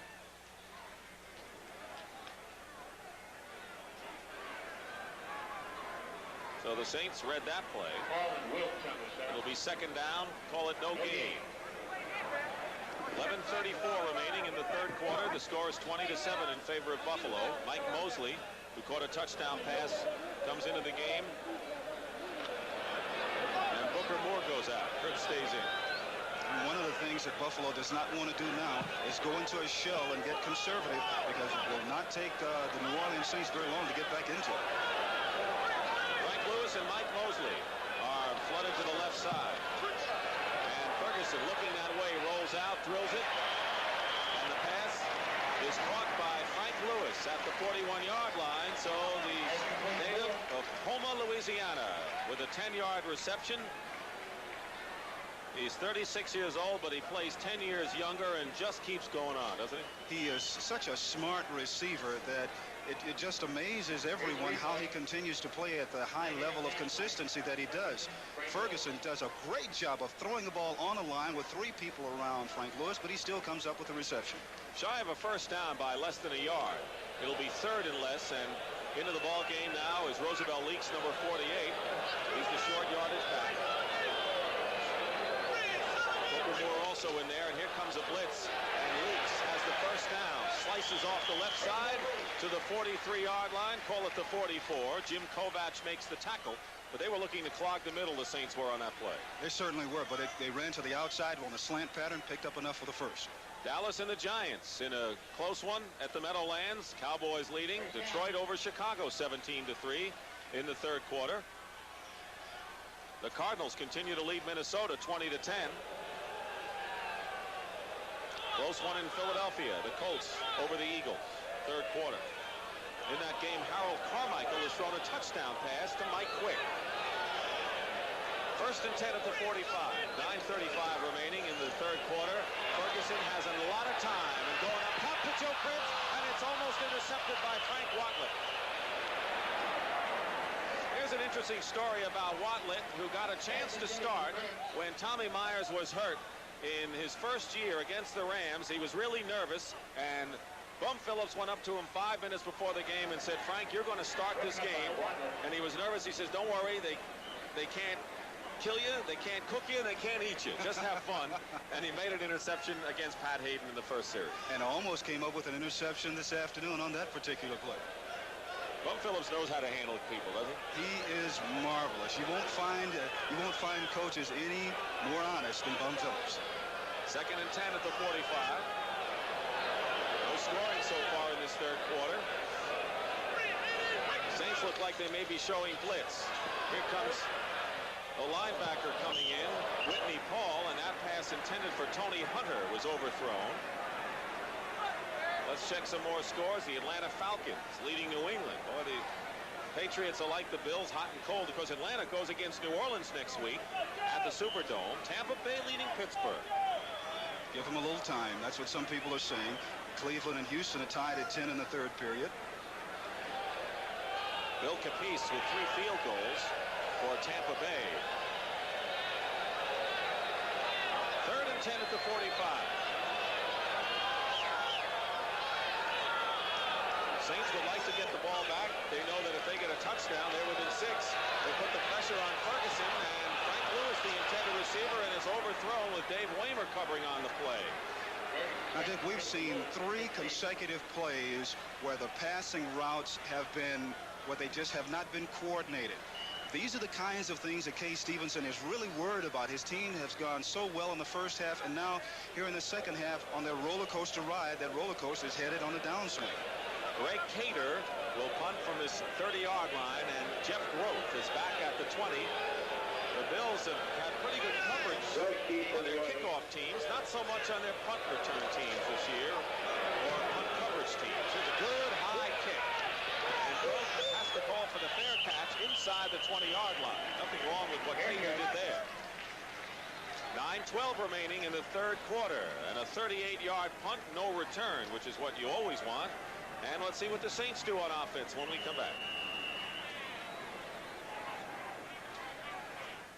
Grew up in Anaheim, California, lost his senior eligibility at Illinois on a conference ruling, actually transferred to Illinois from Fullerton College in California. Brings out the Saints 1st and 10 on the 19-yard line. With 9:12 to go in the third quarter, 20-7 Buffalo lead. They give it to George Rogers. Rogers finds a hole, puts a move on, and has to go out of bounds at the 34. Rogers carry. Steve Freeman makes the tackle in the secondary. A 17-yard gain in the longest of the ball game, and a good block by Kelvin Clark. And one of the reasons why the Saints got good yardage out of that particular play, their offensive linemen are taking extra normal splits. They're very wide, and you see Buffalo only has 3 down linemen. George Rogers gets you good blocks from up front. He's running at an angle, finds a big hole, picks up enough yardage for the first down. The big splits by the offensive lineman, that's what caused it. NFL rushing king, rookie of year. In motion is Tice, and here's Rogers again, cutting inside. Rogers hit by 3 Buffalo Bills. Stopped at the 37-yard line. Ken Johnson, Eugene Marv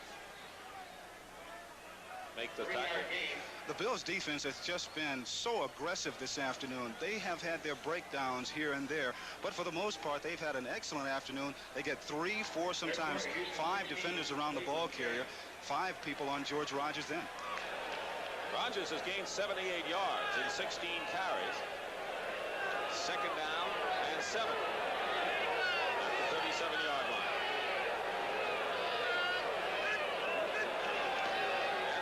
George again. Rogers busts up past the 40 and close to a first down at the 44-yard line, and I believe he may have it by less than a yard. Once again, Steve Freeman, the veteran of the secondary, along with Charles Romes, combined to make the tackle.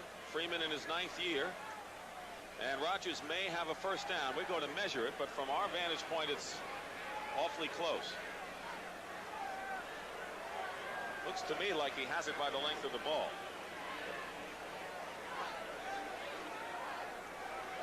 Bills have had some fine defensive efforts here at Rich Stadium. At one point they went 20 quarters going back to last year before giving up a touchdown at home. It is a first down.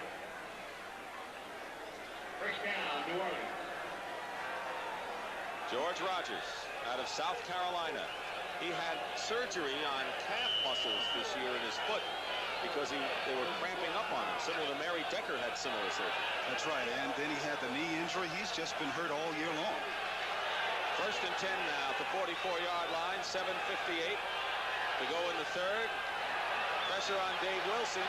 Wilson going up on top to Kenny Duckett, and it's way beyond him and almost intercepted by Steve Freeman, and he was the closest to the ball. So right now, Dave Wilson, with a reputation of the Major League arm, maybe not having played that much, is just out of sync on those passes. Well, when he's behind Stabler, he's not going to get that much playing time, except when Stabler gets hurt. But you see how you're exactly right here, throwing the ball just too far for Duckett. He just overthrows everyone. As a matter of fact, like you mentioned, the Bills' defensive back was the closest one to it, Freeman. The thing that Wilson has to do is just move the ball down the field, throwing from 18 to 20-yard clips. He does not have to try and get it all at one time because there's plenty of time left in the ball game. Eugene Goodlow was wide open on the play. He's split to the right now. 2nd and 10. Ball still at the 44-yard line. Wilson chased. Penalty flag is down. And Wilson gets rid of it to Rich Maudie, incomplete. Maudie was not in bounds. But the flag was thrown back at the 40-yard line. And it appears to be a holding call against the Saints. And that's the problem that you run into when you go from someone like a Stabler, who is a conventional drop-back passer who will stay in the pocket, as opposed to someone like Wilson, who will scramble around a little bit, because when he starts to scramble, your offensive linemen are not used to protecting for him, and they start reaching and grabbing. And what happened? Holding penalty. Holding, 72, still 2nd down. That was Leon Gray, the 11-year veteran. Been a lot of changes in the offensive line for the Saints. Perhaps that's part of the story. LaFari moved over to the right tackle for Stan Brock in the first half. Kelvin Clark replaced Louis Oubre.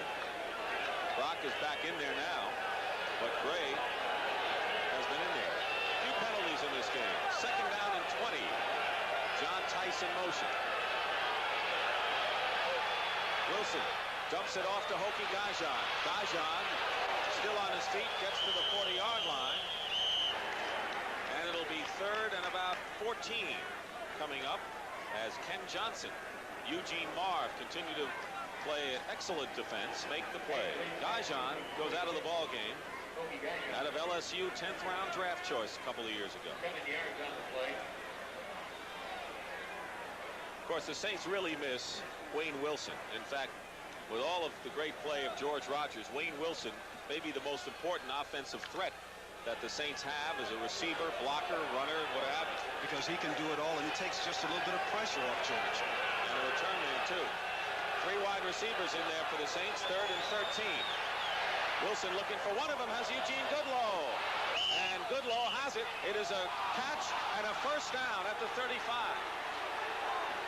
So Eugene Goodlow comes back to Western New York, where he spent his high school days, and grabs that one for 24 yards. That was a great catch, because the ball was thrown in just an awful spot. But Goodlow, who has great athletic ability, goes up, comes down, his left foot is in, his right foot is in. Just a super catch. Even though the Buffalo Bills were complaining he was out of bounds, you could clearly see he brought both feet down in. So he caught it despite Chris Williams and Michael Kennedy right around him. 1st and 10 for the Saints on that 24-yard play. 6:45 remaining in the 3rd quarter. It's 20-7. The Bills lead the Saints. There's no scoring in the 3rd. Tight end John Tice. Fake. Wide receiver screen. It's tipped and intercepted by Freeman. Steve Freeman brings it down the sideline. And Steve Freeman is out of bounds at the 48-yard line.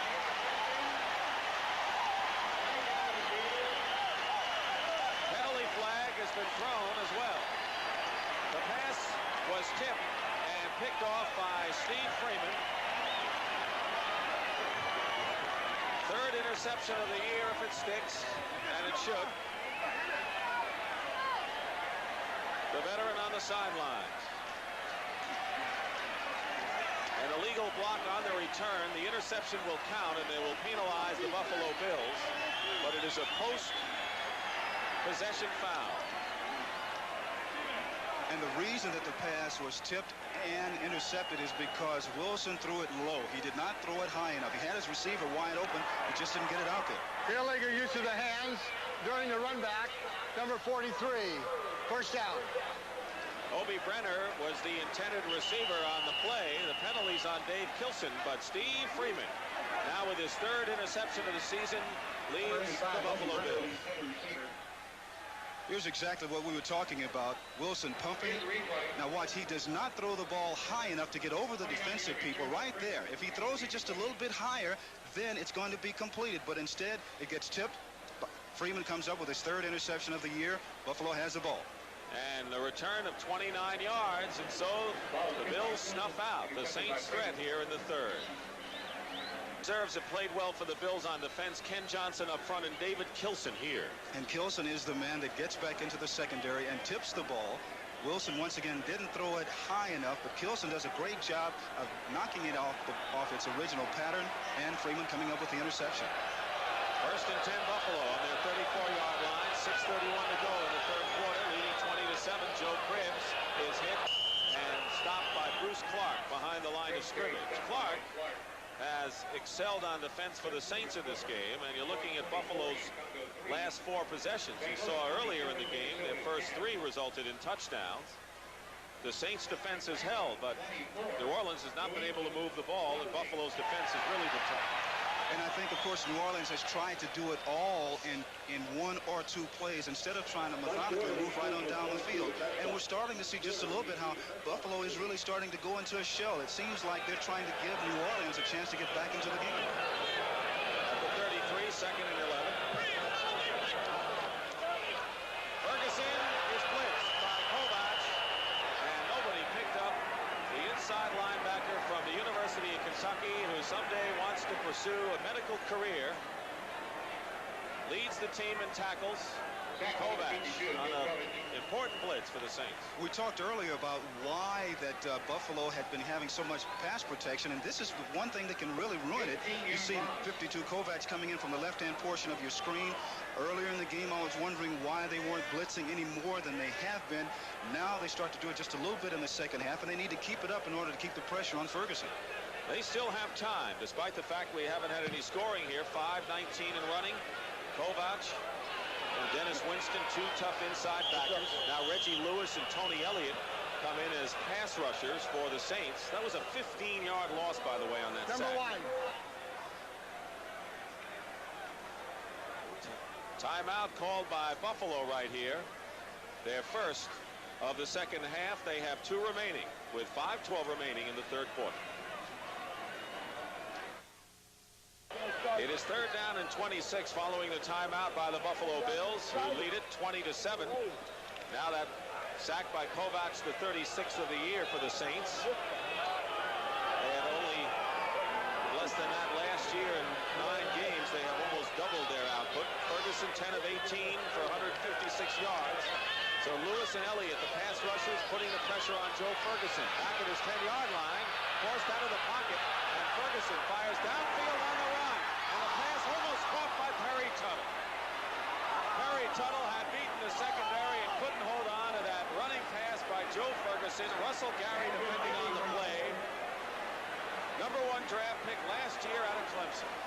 Ferguson does a great job of moving around, scrambling, getting away from all the pressure, and while he's doing this, Tuttle sees him moving to his right, so Tuttle breaks off his pattern, beats the defender, heads upfield. The ball is just a little bit too long for him, and he can't hold on for it. So Greg Cater will punt from the 3-yard line, and a chance for a good field position by the Saints. Roth will let it bounce at midfield. And it's going to drop at the 46-yard line, where it's down by Buffalo. A 36-yard punt. Next Saints to the 46 in the best field position they've had in a long while. It certainly is, and they're still in this ball game. Plenty of time for Wilson to get him on the scoreboard. In motion is Kenny Duckett. Rogers fakes a reverse. And a penalty marker goes down as Rogers is stopped for no gain by the inside linebacker Eugene Marr. What was developing as a reverse a holding call against New Orleans.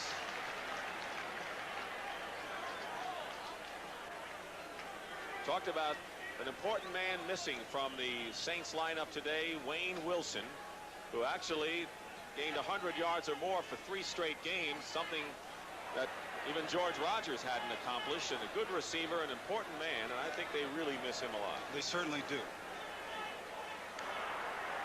Holding, 67, 10 yards, still first down. Penalty is on Stan Brock, the right tackle, whose brother plays for the New England Patriots, Pete, and of course has made many trips up this way to Orchard Park. It is still first down, 1st and 20 at the 36. 4:46 remaining in the third quarter, 20-7. The way the score was at halftime. Buffalo leading New Orleans. Draw play to Rogers. Rogers to the 42-yard line. It'll be second down and about 14. Irvin Parker, the right outside linebacker, makes the tackle. The New York Giants have tied up the Dallas Cowboys in the third quarter at the Meadowlands, 17-all. Atlanta running away from the New England Patriots. The Colts over the Eagles. Here's another third period score in St. Louis over Minnesota, 27-10. And the Detroit Lions really putting it to the Bears, 24-3. Houston over Cleveland, 16-13 in the third period. George Rogers has gained 91 yards in this game. Tice goes in motion on 2nd and 14. Wilson dumps it off to George. Rogers to midfield. And Rogers is just shy of a first down by about a yard on a good screen pass. Chris Keeley makes the tackle on George Rogers. You mentioned something a little while ago, Dick, about George catching the ball a lot more. This is one of the things that I'm sure that Bum Phillips wants to do a little bit more of in the second half here, because we all know that he can run with the ball, but not too many people have seen him come out of the backfield and catch it. Catches the screen here, picks up almost enough yardage for the first down. It'll be third and about 2.5 to 3 yards, but a good block there by John Hill. So we've seen Rogers catching 2 passes today and coming into the ball game having caught only 3 all season. Third down and 2. For the Saints, this is really a third down they need. Rich Mauney goes in motion. Wilson up on top to Hobie Brenner, overthrown, incomplete. It'll be 4th down. And Steve Freeman was defending on the play, and that was a key third down situation for the Saints, and now they're looking over to Bum Phillips to wonder whether they should go for it on 4th down. Poor pass by Wilson, and absolutely he threw the ball up like it was a jump ball at a basketball game. So it is 4th down, and they're going to kick it away. Russell Erxleben has come into the ball game. For a moment, we were talking about the Cardinals score that you talked about, the 27-10 lead over Minnesota. Remember the trouble Neil O'Donoghue had in missing 3 field goals in overtime? Well, he's kicked a 52 and a 47-yard field goal today for the Cardinals. One of the great things about Jim Hannafin really stuck by him. Who's going to throw? Erxleben, a quarterback at high school, is shy of a first down. The Bills stop him.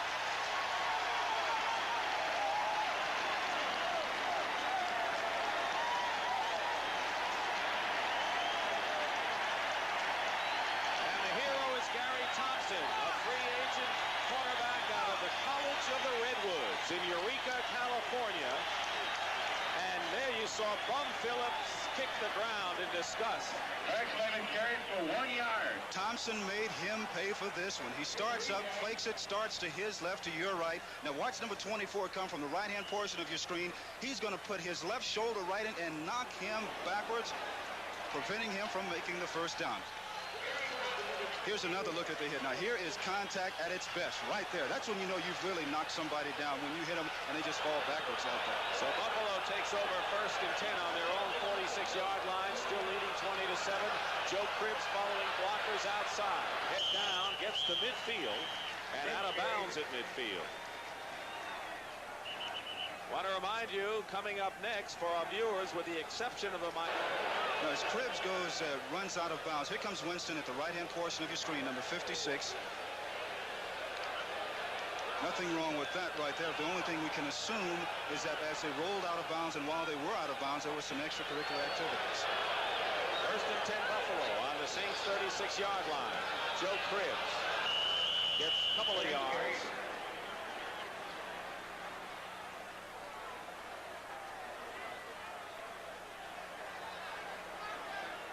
Marty Aronoff, our right-hand man up here at the booth,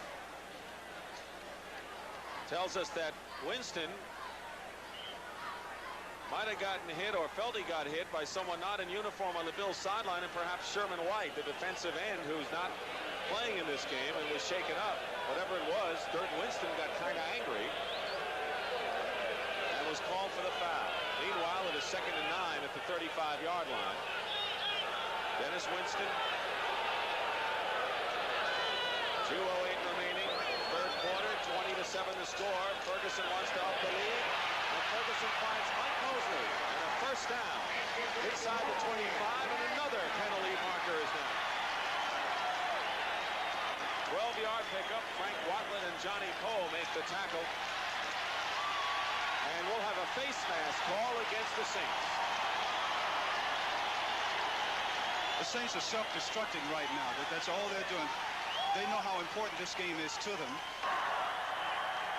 Face mask, number 25, 5 yards, first down. Johnny Poe, go ahead. But Poe has no one to blame but himself. First of all, he's playing too far off the wide receiver, which was the first mistake. Then he made the second mistake, which was going in after making the tackle and grabbing the face mask. You can see how far off he is off the receiver after he's already caught the ball. Then he goes in to make the tackle, and he reaches around with his right hand and pulls the face mask. This is one of the things Bum Phillips didn't want to see his team do last year, and that is kind of lose the poise a little bit and get out of the concentration of the game. Roosevelt leaks. Another penalty flag. Charges inside the 15-yard line. Jim Wilkes, the defensive right end, makes the tackle. And another penalty against New Orleans, this one offside. What can Bum Phillips do? Only thing you can do, you don't want to call a timeout because you want to save those for your offense later on in the ball game. But the thing that he has to do is to calm them down. Someone out there has to be the leader in that defensive huddle and to tell everyone to calm down just a little bit. They still have enough time to get back into the ball game.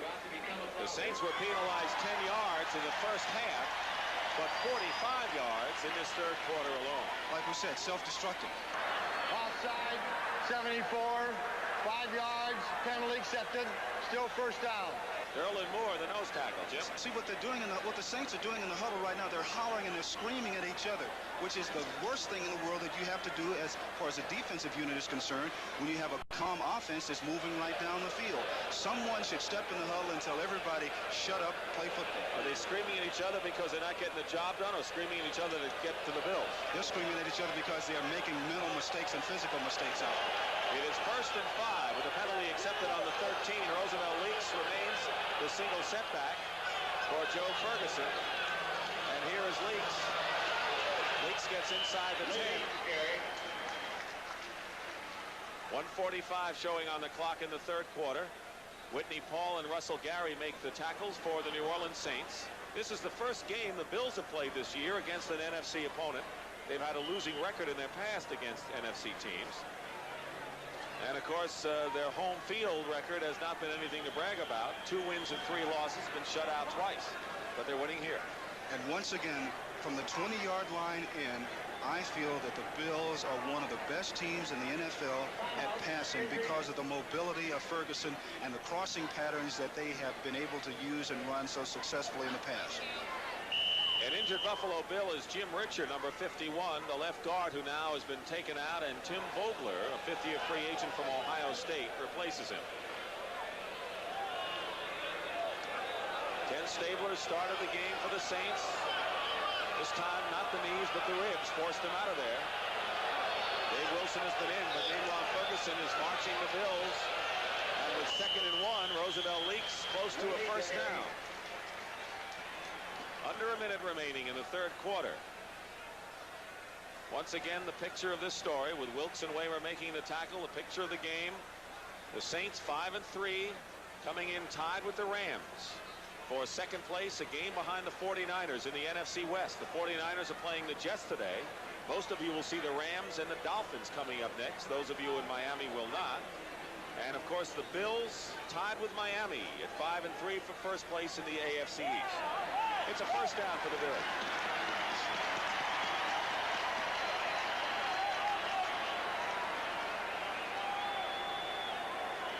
course, I don't think many people thought Buffalo would do as well as they had before the season started. They were largely ignored. They certainly were, and especially after Chuck Knox had left. But Kay Stevenson is, he has taken so many things from Chuck Knox. He has applied it to this Bills team and added just a little bit more. That's one of the reasons why they're so successful. He's laid back, and so's Joe Ferguson. The two of them have similar temperaments. That's right. First and goal now at the 8 for the Bills. Right up their lead to 20 points. Rolling out is Joe Ferguson. His pass to the end zone. Touchdown. Mike Mosley.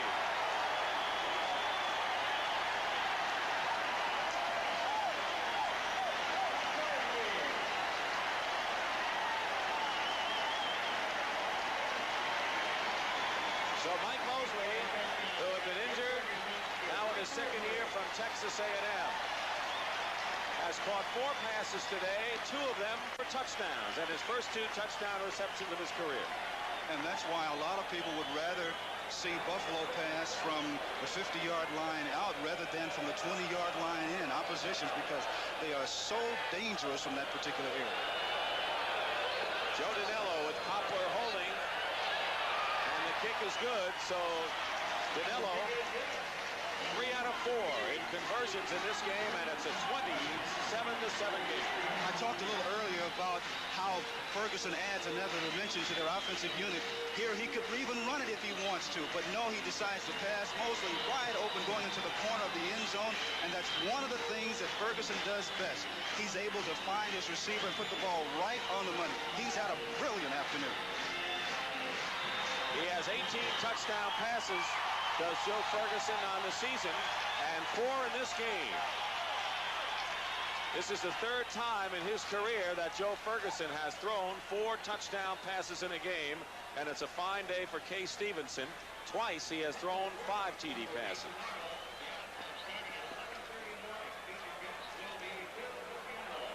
And was stopped. Erxleben, of course, was a quarterback in high school out of the University of Texas. Here's Danello, found a new lease on life after the Giants cut him. Just moved upstate. That's it. Danello's kick end over in and short. Kenny Duckett has it on the 11. And Duckett gets ahead of speed. Ripped out of bounds, and he goes flying out of bounds at the 41-yard line. And I believe Joe Danello was the man who came in and knocked him behind the Buffalo bench. That was a heck of a hit by Danello, too. Oh, he really put it to Duckett. A 30-yard return by Kenny. You know, normally you don't see kickers to get into this kind of action. Sometimes they'll go in, they'll try and bump someone out. But watch Danello. He's not trying to get out of the way, my friends. He's trying to deliver a blow. He puts his head on the right portion. Look at that right arm. Knocks Duckett right on out of bounds. Good lick. Well, you don't want your kicker to get hurt, but he's going to win points with Kay Stevenson on that one. That's right. We have 9 seconds remaining in the 3rd quarter with the Bills leading 27-7. They scored the first 20 points in the game. And the Saints scored their touchdown. And here in the 3rd quarter, the only score has been Ferguson to Mosley, 2nd TD pass of the game. Wilson on 1st and 10 at the 42 finds Jeff Groth into Buffalo territory and appears to have a first down. Chris Keating makes the tackle. And there's the gun. Ending the 3rd quarter with the score, the Buffalo Bills 27 and the New Orleans Saints 7. Stockton along with Jim Hill. The New Orleans Saints trying to generate some offense here, trailing 27-7, have a 2nd down and 1. And if they have any trick plays in order to get back into the game, they better start using it. Dave Wilson to Hokie Gajan has a first down. Gajan fights to the 45-yard line. In the interconference battle, since this is an interconference game, the NFC has an edge over the AFC 11-9 coming into this weekend. Of course, Buffalo is winning this one. Atlanta, though, is beating New England, and Philadelphia is ahead of Baltimore. Youngest head coach in the league, and a man who quietly stepped in, probably got less publicity than any of the new head coaches this year. 1st and 10 at the 45 of Buffalo.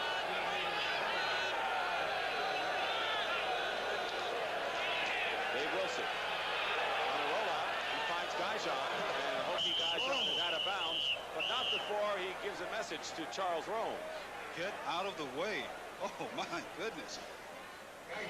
I think Charles will take a little teasing in the meetings tomorrow from his defensive unit, because these are things that can be not only harmful to your health, it's very embarrassing to have a running back just to come up to you and just knock you away as if you were not even there.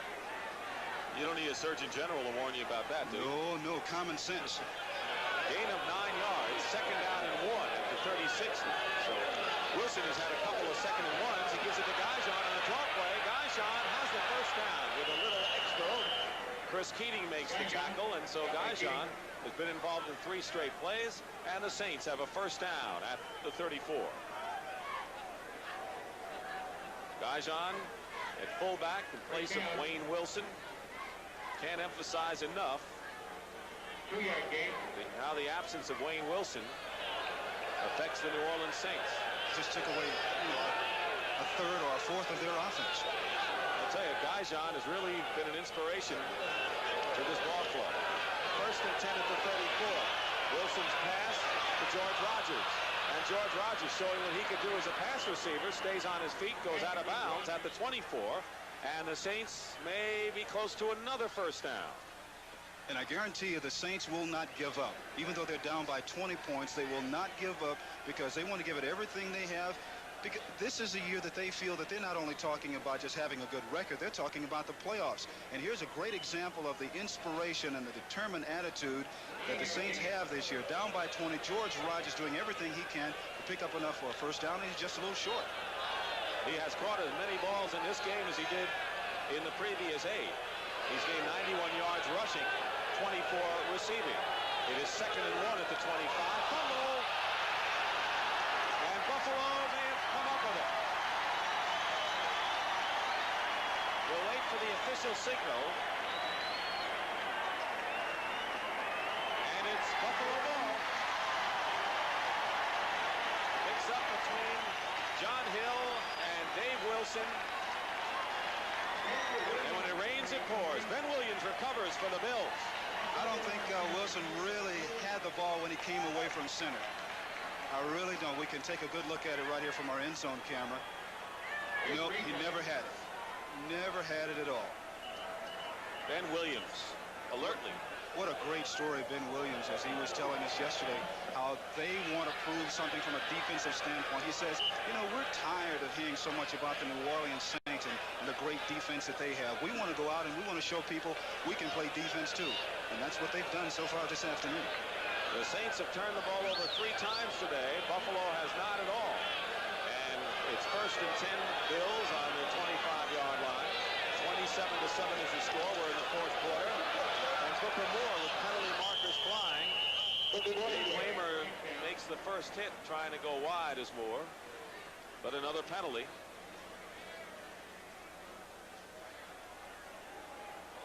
This time a holding penalty against Buffalo. As we mentioned before, the Bills will go on the road after this game to face the New England Patriots and the New York Jets, 2 AFC Eastern Division teams. The Saints will be home against the Atlanta Falcons, a team they have already beaten, and then go on the road to play the 49ers. Holding, 88, still first down. It was the wide receiver Mike Mosley who was holding on the play, so it is still first down, first and 20 for the Bills. They're on their own 15.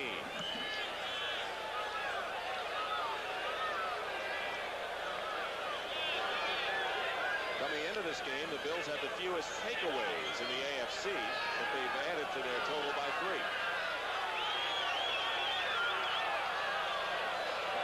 Tony Hunter, the tight end, in motion. Joe Cribbs is the lone back. And Ferguson rolling out one way, going up on top of Joe Cribbs. Dave Waymer had a hand on it and knocked it away.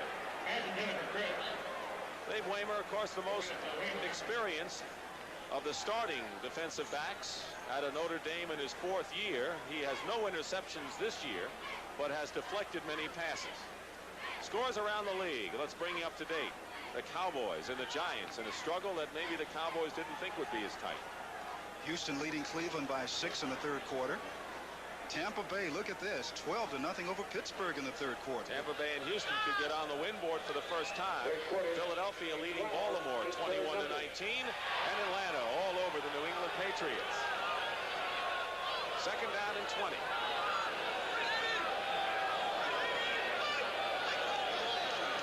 Joe Cribbs. And Dennis Winston. Jim Kovach, and also forcing was Vernon Perry, the nickelback. Third down. Dirt Winston. 7th year and second on the team in interceptions. It'll be third down. Joe Ferguson with 4 touchdown passes in this game. 2 to wide receiver Mike Mosley, 1 to Jerry Butler, who is injured and has not come back since the first half, and 1 to the first draft pick, tight end Tony Hunter. They're on the 17-yard line, third down and 18. And Joe Cribbs on an inside handoff over the left side has a first down. So on third and 18, Joe Cribbs picks up the first down, but you can credit Tim Vogler, the left guard, with a big block. We've seen Cribbs do just a little bit of everything here this afternoon, taking the inside handoff and going down the far sidelines. What a remarkable athlete he really is. He is not that big, but he is very well put together. He lifts weights during the offseason trying to keep himself together. But you see how he gets good blocking downfield, and he's a very smart runner, too. There he gets a fine block from Tim Vogler. That's what really sprung him loose in order to pick up enough yardage, I should say, for the first down. A 20-yard pickup, Jim. Coming right back, penalty flags fly. Cribbs brings it out to the 43-yard line, but a flag on the play.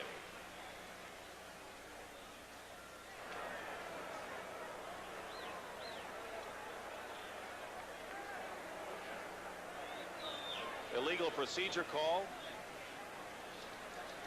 Man in motion against Buffalo.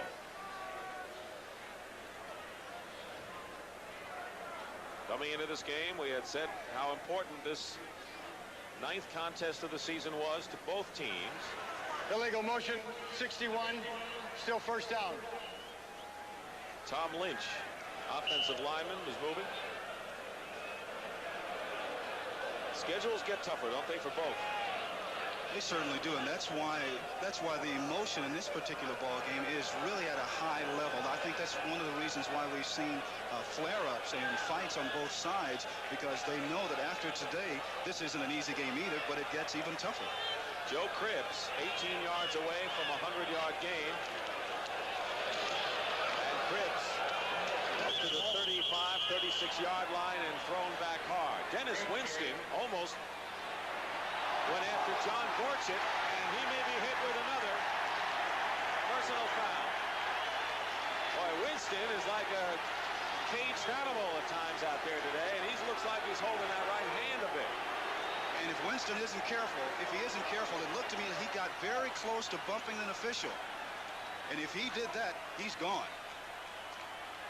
Unsportsmanlike conduct against Dennis Winston, who just a couple of weeks ago was telling us that perhaps his nickname Dirt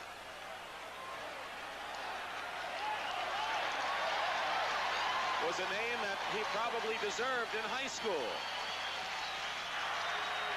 Unsportsmanlike conduct, number 56, and disqualified. First down. And there you heard it. Dennis Winston's been disqualified from the game. Dennis told us a few weeks ago, he says, I have to say that I was a rougher than rough player when he was in high school. Those things are all right, but if you watch what he does now, this is really uncalled for. What he's going to do is he gets so close up to the official, he really starts to bump him. He's howling and screaming on the bottom of the pile. He thinks someone did something to him. Bumps into the official right there. Then when he looks at the official, he pushed him right there. You see him? When he pushed him, that's it. You're gone. Goodbye for the afternoon. And Russell Gary immediately came up. He saw what was happening. So Dennis Winston has been disqualified. Glenn Red is in the ball game, number 58. And here's Joe Cribbs on 1st and 10 at the 48 of the Saints, stopped by Reggie Lewis, and another penalty flag is down, and You know, of all the games I've seen this year, this is the closest one that you could say maybe getting out of hand. Yeah. That one actually is a personal foul against the Bills. But what the Bills are trying to do is get back at the Saints for some of the unnecessary roughness that New Orleans has come up with. But you have one of the finest officials in the NFL, referees, I should say, in Jim Tunney. And if there's anyone that can keep this thing in order and prevent any fight from breaking out, he's the man that can do it. Personal foul after the play was over. Number 72. It is second down. That's Ken Jones. Ken Jones out of Arkansas in his 8th year. Don't forget, CBS Sports Saturday returns November 12th.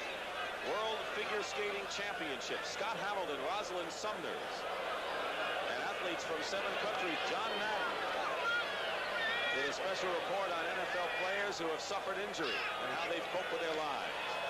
Draw play to Joe Cribbs, and Cribbs is stopped at the 40-yard line. It will be 3rd and 11 yards for the Bills. The tackle made by Frank Warren, defensive end. It's amazing as you look at the penalty story, which has really picked up, Jim, that these teams have not really played each other that much. Their history is 1-1. It's only the 3rd time the Saints have played the Bills. First time New Orleans has played up here in Buffalo, and yet these guys are going at each other like they've played twice a year for 20 years. Like they're arch rivals with each other. And one of the things that we've noticed is that there's been an enormous amount of piling on at the end of each play. And if they don't stop that from happening, we're going to have a fight. 3rd down and 23 at the 40. Out of the shotgun for Joe Ferguson. And a legal procedure at the line of scrimmage, and actually 3 penalty flags are down. It'll be against the Bills. And it will be marked off, so it'll be 3rd and 28. False start, 65, still 3rd down. Still 3rd. Joe Ferguson has his team comfortably in front, 27-7 here with 11 minutes and 3 seconds remaining in the 4th period. Association for Research of Childhood Cancer. Names of all contributors except those who wish to remain anonymous will appear in the Lewis and Byron Franklin come out to the left. Mosley split to the left, to the right. Cribbs caught by Frank Warren. So a big play by Frank Warren in his 3rd year from Auburn, and a 3rd-round draft pick. This is a very deep defensive line. Of course, when they're playing well, they're very impressive. This has been a rough game for the Saints, but they use all 6 of their defensive men up front, and they all can play. And they've been very, very successful with it so far this year. But this is one of those afternoons where things just didn't go their way, and they're going up against a team in the Bills who just want this contest more than they do. Greg Cater will punt, and Groth is back at the 35-yard line. 10:25 and running remaining in the 4th period. 27-7 the score.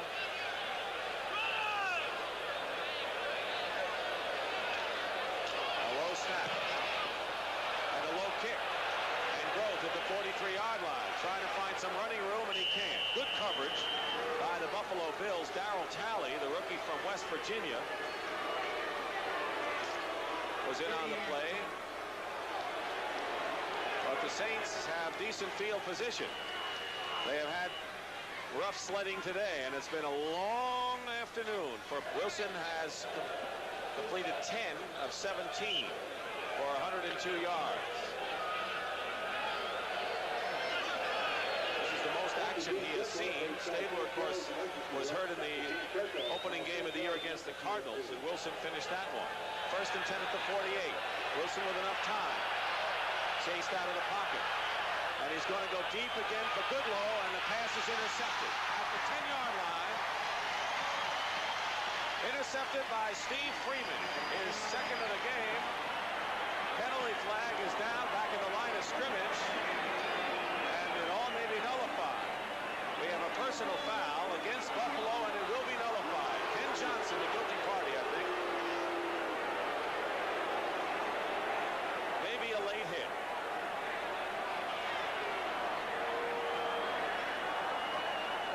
Here's Jim Tunney.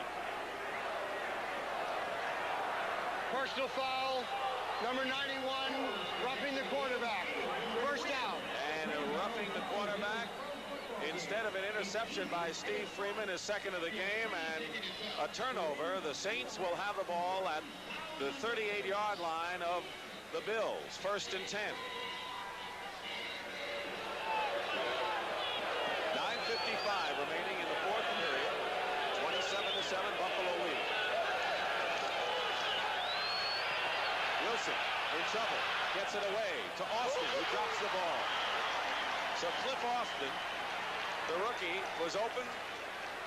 The ball was right to him, and he dropped it. He heard those footsteps coming. You could see he took a little peek downfield to see where the defensive people were. The ball hit him, bounced right. Austin will be at the right-hand portion of your screen, and he's going to hear Irvin Parker coming, number 62. You watch him now. He's going to come up and try and catch the ball. He's going to look right now. Just as the ball got there, he looked up and saw Parker there. He said, no, no. That was really graphic. He didn't, when the ball got to him, he was looking at Parker. That's right. Couldn't see it any better than that. Second down and 10 at the 37. This pass overthrown, intended for Lindsey Scott. Covering on the play was Chris Williams.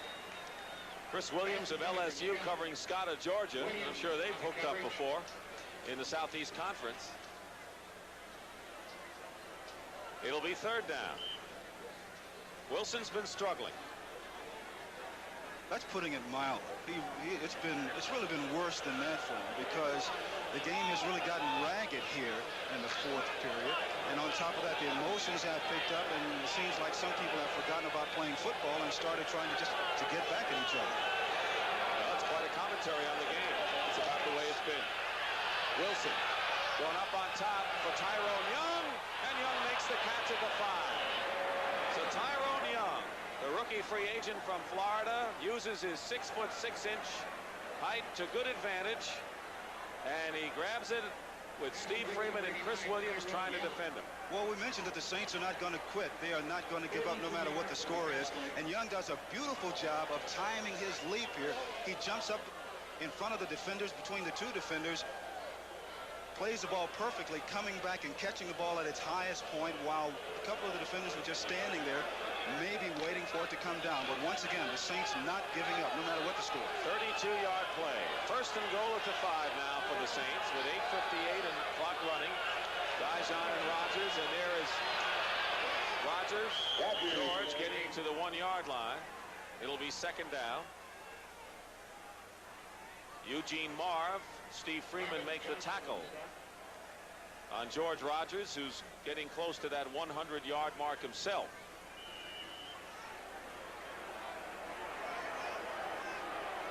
Second and goal at the 2-yard line. Now George is walking off the field limping. He's got 94 yards in 19 carries and shaken up. Forget he had that strained left knee, suffered against the Rams in the second game of the year, that put him out of action.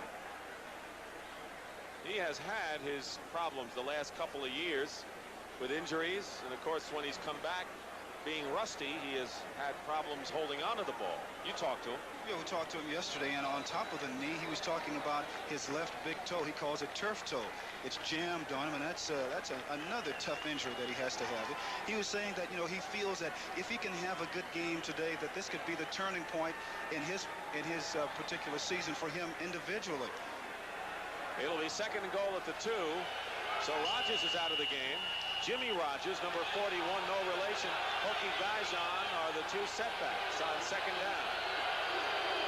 And here's Jimmy Rogers, and hit by Eugene Marr. He is an aggressive linebacker and has been in probably more tackles than anyone else. He was an all-rookie selection, a defensive lineman at Saginaw Valley State, and one of many players who have come from small schools. The Bills somehow find sleepers in the draft through the small schools. That's right. And here's where you find out who your men are on your ball club. When it gets down to the goal line from the 5-10-yard line in. And the Bills have just done a great job this afternoon. I take my hat off to them. Defensively, they've played great. Offensively also. Third and goal. Jimmy Rogers gets nothing. the Saints are going to go for it on 4th down. Eugene Marv again makes the tackle. Tell you about some of those schools. Saginaw Valley State from Marv. Trey Junkin of Louisiana Tech. Romes from North Carolina Central, and Haslett, who's injured from Indiana State, and somehow they find the sleepers, and not to mention some of those defensive backs from the likes of College of the Redwoods and San Francisco City College. Timeout called for by the New Orleans Saints. It'll be 4th down and 2, and they're going to have to go for it, obviously. 7:38 short of 2. George Rogers is back in there. Hokie Gajan is the up back. Dave Wilson the quarterback. 27-7 the score. And on 4th down, play action for Wilson. His pass touchdown to Hobie Brenner. So Hobie Brenner beating Chris Williams for the touchdown play. And for Brenner, his 2nd touchdown reception of the year. And it's now a 27-13 game. And made it look very easy as Brenner released from the left-hand portion of your screen off the line of scrimmage. No one really hit him at the line of scrimmage, which is what a linebacker should do. He is wide open. 27-13. And Morton Anderson with Guido Merkins holding. The conversion, and with 7 minutes 33 seconds to go, the Saints are trailing now 27-13. You know, that was receivers that they have. Mike Mosley is there. 5 receivers and 5 defensive backs are up front, and instead he booms the kick. Morton Anderson back to Rob Riddick, and Riddick inside his 5-yard line, running it out, is hit hard at the 20-yard line. Of course, it's really too early for an onside kick with 7.5 minutes to go, and of course the impression that people may have watching the game is because of the penalties and the disqualifications and all the problems that there are only 2 minutes to go in the game. The quarter has taken a long time, but not on the clock. We have 7:24 to go. Buffalo games the rest of the way, and they've got some tough ones against the Rams, the Raiders, the 49ers in Atlanta, not to mention their own division games. They really do, and that's one of the reasons why they feel this game is so important, because they know that they have the 1st and 10 at the 20-yard line for the Bills. Now it's up to Joe Ferguson to try to use as much of that clock as possible. He's going to go to Joe Cribbs going wide. And Cribbs is hit and stopped by Glenn Red, number 58. Glenn Red, of course, is playing in place of Dennis Winston, who was disqualified following an unsportsmanlike conduct call. Red was injured all of last year, but led the team in tackles the previous year. He has been bothered from time to time by double vision. He's had that injury, and Red has been around a while. You know, and a lot of times when you are a player who gets in on a lot of contact, you notice how you will have a lot of double vision. I wouldn't be surprised to find more players who have that. 2nd down and 10 after no gain by Cribbs. Ferguson already has thrown 4 touchdown passes.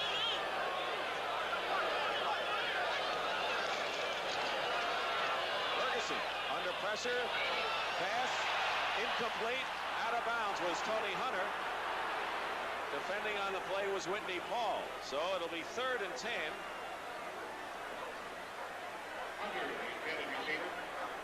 They expect big things of Tony Hunter. Of course, Mark Bramer has been a starter for 3 years.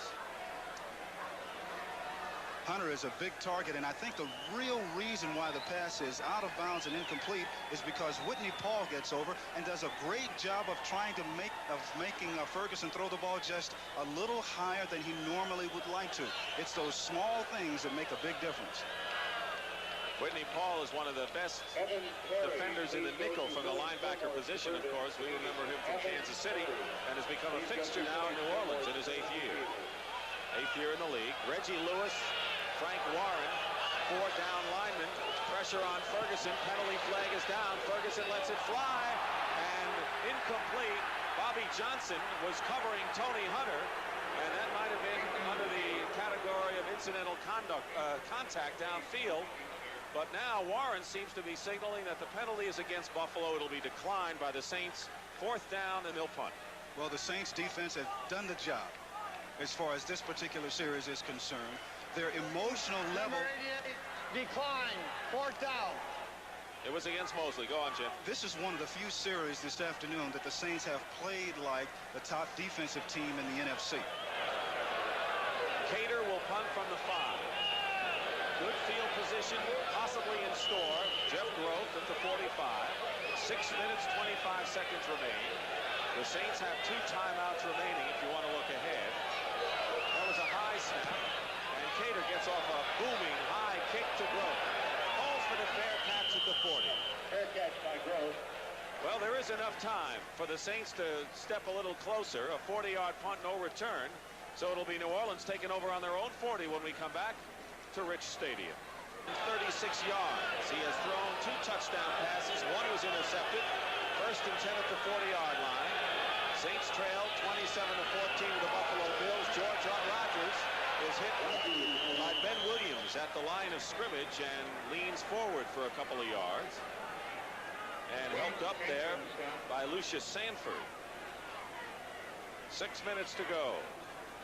Other scores around the league. Atlanta with a big pad of 24-0. New England's come back. Dallas opening it up against the New York Giants. Danny White has thrown 2 touchdown passes to Pearson and Hill, 5 in the game. 2nd and 8 at the 42. Wilson complete to John Tice at the 47-yard line. It'll be 3rd and about 4 yards. Houston looking for their first win of the year, leading Cleveland 19-16 in the 4th. And look at how Pittsburgh has come back. They only trailed Tampa Bay by 2. It was 12-0 at one point. The Cardinals running away from the Minnesota Vikings. 3rd and 3. And you have to figure that the Saints are going to have 2 downs to get the first down.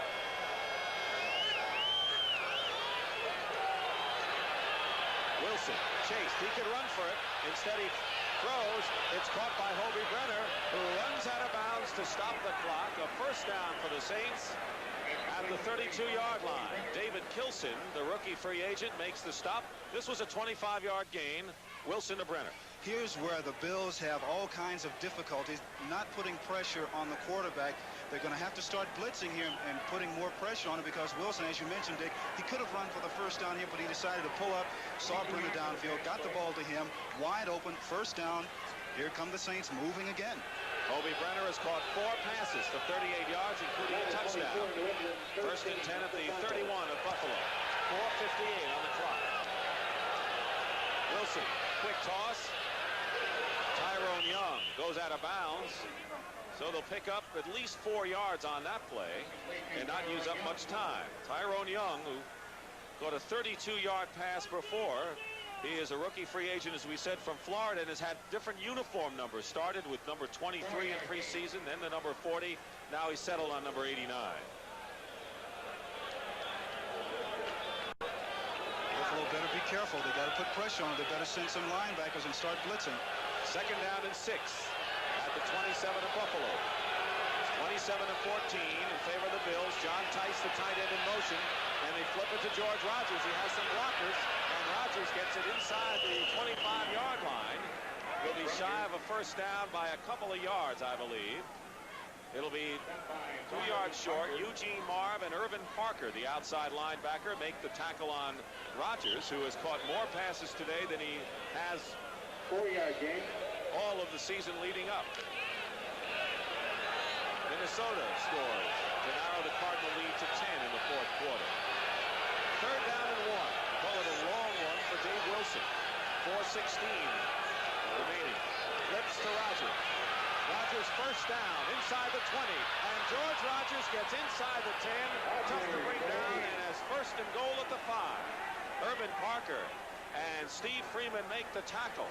And right now, the Saints are taking advantage of the field position and mixing up their plays. An 18-yard pickup and a good block by Louis Oubre in right guard. So the thing that the Saints do best, which is run, is going against the thing that Buffalo does the worst, which is defend the run. Exactly. 1st and goal at the 5. The Saints have visions of a comeback here. And this toss to the end zone, touchdown, Tyrone Young. And they did it in a hurry, Jim. He beat David Kilson, Tyrone Young, and the Saints with new life, now trailing 27-20 as Dave Wilson has thrown his 3rd touchdown pass of the game.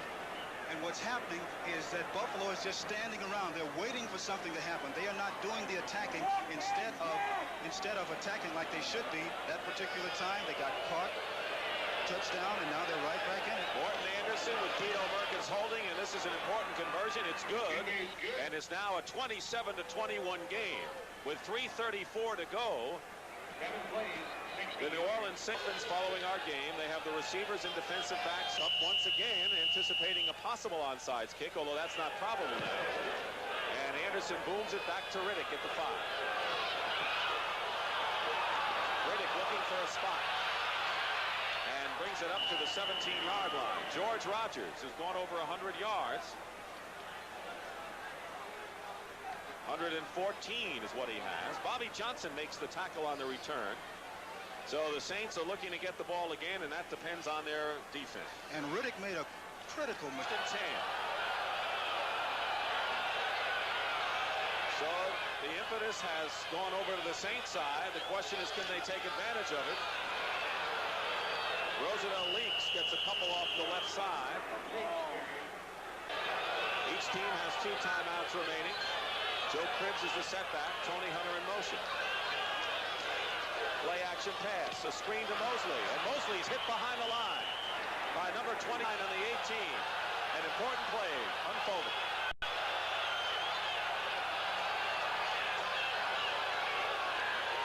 Ferguson has time, and his pass incomplete.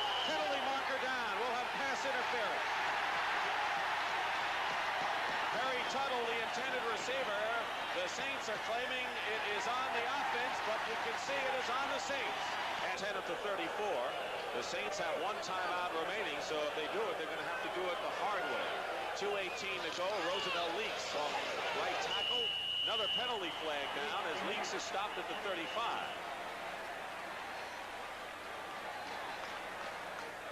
Possible face mask penalty, but we'll wait and see. That's what it is. So chalk up some more yards against the Saints.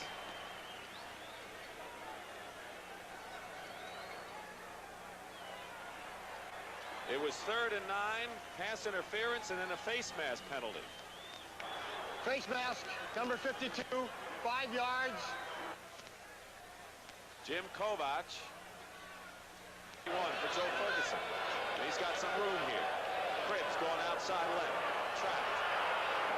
And gets a couple up front to the 41. It'll be 7 down and 4. And Tempest Flare again. Tony Hunter, Greg Stemmer. But they look like they patched it up quickly. I think they found out that the officials aren't going to take any noise from it. Dave Wilson with scores to Tyrone Young, John Tice, and Hobie Brenner. We want to use up as much time as possible, and Joe Cribbs dives for. This is his 7th punt of the game. The Saints have used up their allotted 3 timeouts this half. And they're letting that clock run to 5. Oh, the game clock isn't running. And the penalty flag is down, and we'll have a delay of the game call. But I don't know what it accomplishes. Delay.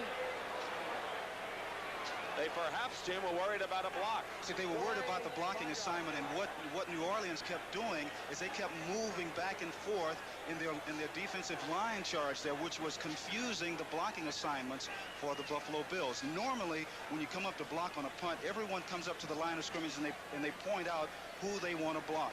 The Saints doing the smart thing, moving around, jumping from side to side. That caused the confusion, that got the delay, and it picks them up an extra 5 yards. You sound like you've played this game. I read about it just a little bit. One play I was in, yeah. Well, Packers, Chargers. Who did I miss? Cleveland. Cleveland Browns. Yeah. Kept it packed all the time. Oh, I'm telling you, yes. During the delay foul, the clock was run inadvertently 2 seconds. They're going to tack 2 more seconds. Held after the ball is snapped. So they're going to hold the clock. It says 1:18, but they're really 1:20 remaining here, so they won't run the clock for 2 seconds. Cater will now kick from without having to go into any kind of a huddle. 27-21, the Bills lead the Saints. Saints looking for a touchdown, trying to win, and they just missed the block. They just missed the block. Groth is back at the 22-yard line, and Jeff Groth is out of bounds at the 27. Michael Kennedy inches away. First and 10 at the 28 with 1:10 to go. They're out of timeout. Wilson's got to throw, and he tosses this to Gajan. Hokie Gajan goes to the 36-yard line, and they're going to line up without a huddle. They know what that play is. All they have to know is the snap count. Under a minute. Eugene Marv makes the tackle. They have no timeouts remaining. Wilson at 2nd and 2. Fires. Caught by Lindsey Scott. And Lindsey Scott has a first down in Buffalo territory at the 40. They run up again. It was Freeman and Romes who made the tackle. They've got to hurry, and they know the play. 27-21. The Saints trail by 6. Wilson again. Can't find a receiver, and he'll have to go out of bounds, but he's going to go deep now. Oh, in the end zone. Incomplete. And the Buffalo Bills have to be taking a deep breath. Steve Freeman was back there and just got a piece of the pass intended for Lindsey Scott, who looked like he was wide open in the end zone. Freeman and the Bills are very lucky because Freeman did not know where the ball was. What he did was he turned and he ran for Scott in the end zone. The only thing that happened is that the ball was underthrown. There's Scott right there, wide open, waiting for the ball to come down. Freeman at the last second just put his hands up, not knowing where the ball was. Sometimes it's better to be lucky than good. Absolutely. 19 seconds to go. They're on the 39, 2nd down. They've got to go all the way. Touchdown is the only thing that would help the Saints. And Wilson throws up a high pass in the end zone. Incomplete again. Intended for Goodlow, who is the closest to it. Goodlow is in the end zone. Chris Williams, Steve Freeman, and David Kilson all back there defending for Buffalo. 9 seconds on the clock, and they've got 2 more tries. Let's do it again. Oh, this is great. I like this. You know, we talked earlier about Bum Phillips and the Saints were not going to give up, and they certainly have not.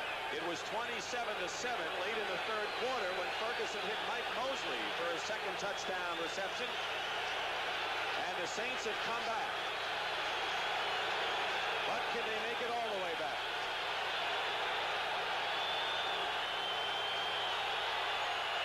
Third and 10 at the 39. Wilson going deep again in a crowd, and incomplete again. Tyrone Young was back there, and it's 4th down, and the clock is run out, and the game is over. So they might have had 2 tries, but that long looping pass did it. The game is over, and the Buffalo Bills are now 6-3 on the year, and the Saints drop to 5-4. And let's see that last play, Jim. Well, this is all that the Saints could do. They were just hoping for a miracle catch. Wilson throwing the ball deep downfield, high, having 2 or 3 receivers over in the end zone. We looked up, and Scott goes up, looks like he has a shot at it, and goes right through his hands. Tyrone Young, rather, number 89. Tyrone Young had an excellent chance at catching it. It went right through his hands. And what a game. Here in Orchard Park, the final score. And on a reverse, Wayne Wilson. And the 49ers were there. And there with Tina Turner, the right outside linebacker. It was defense that won.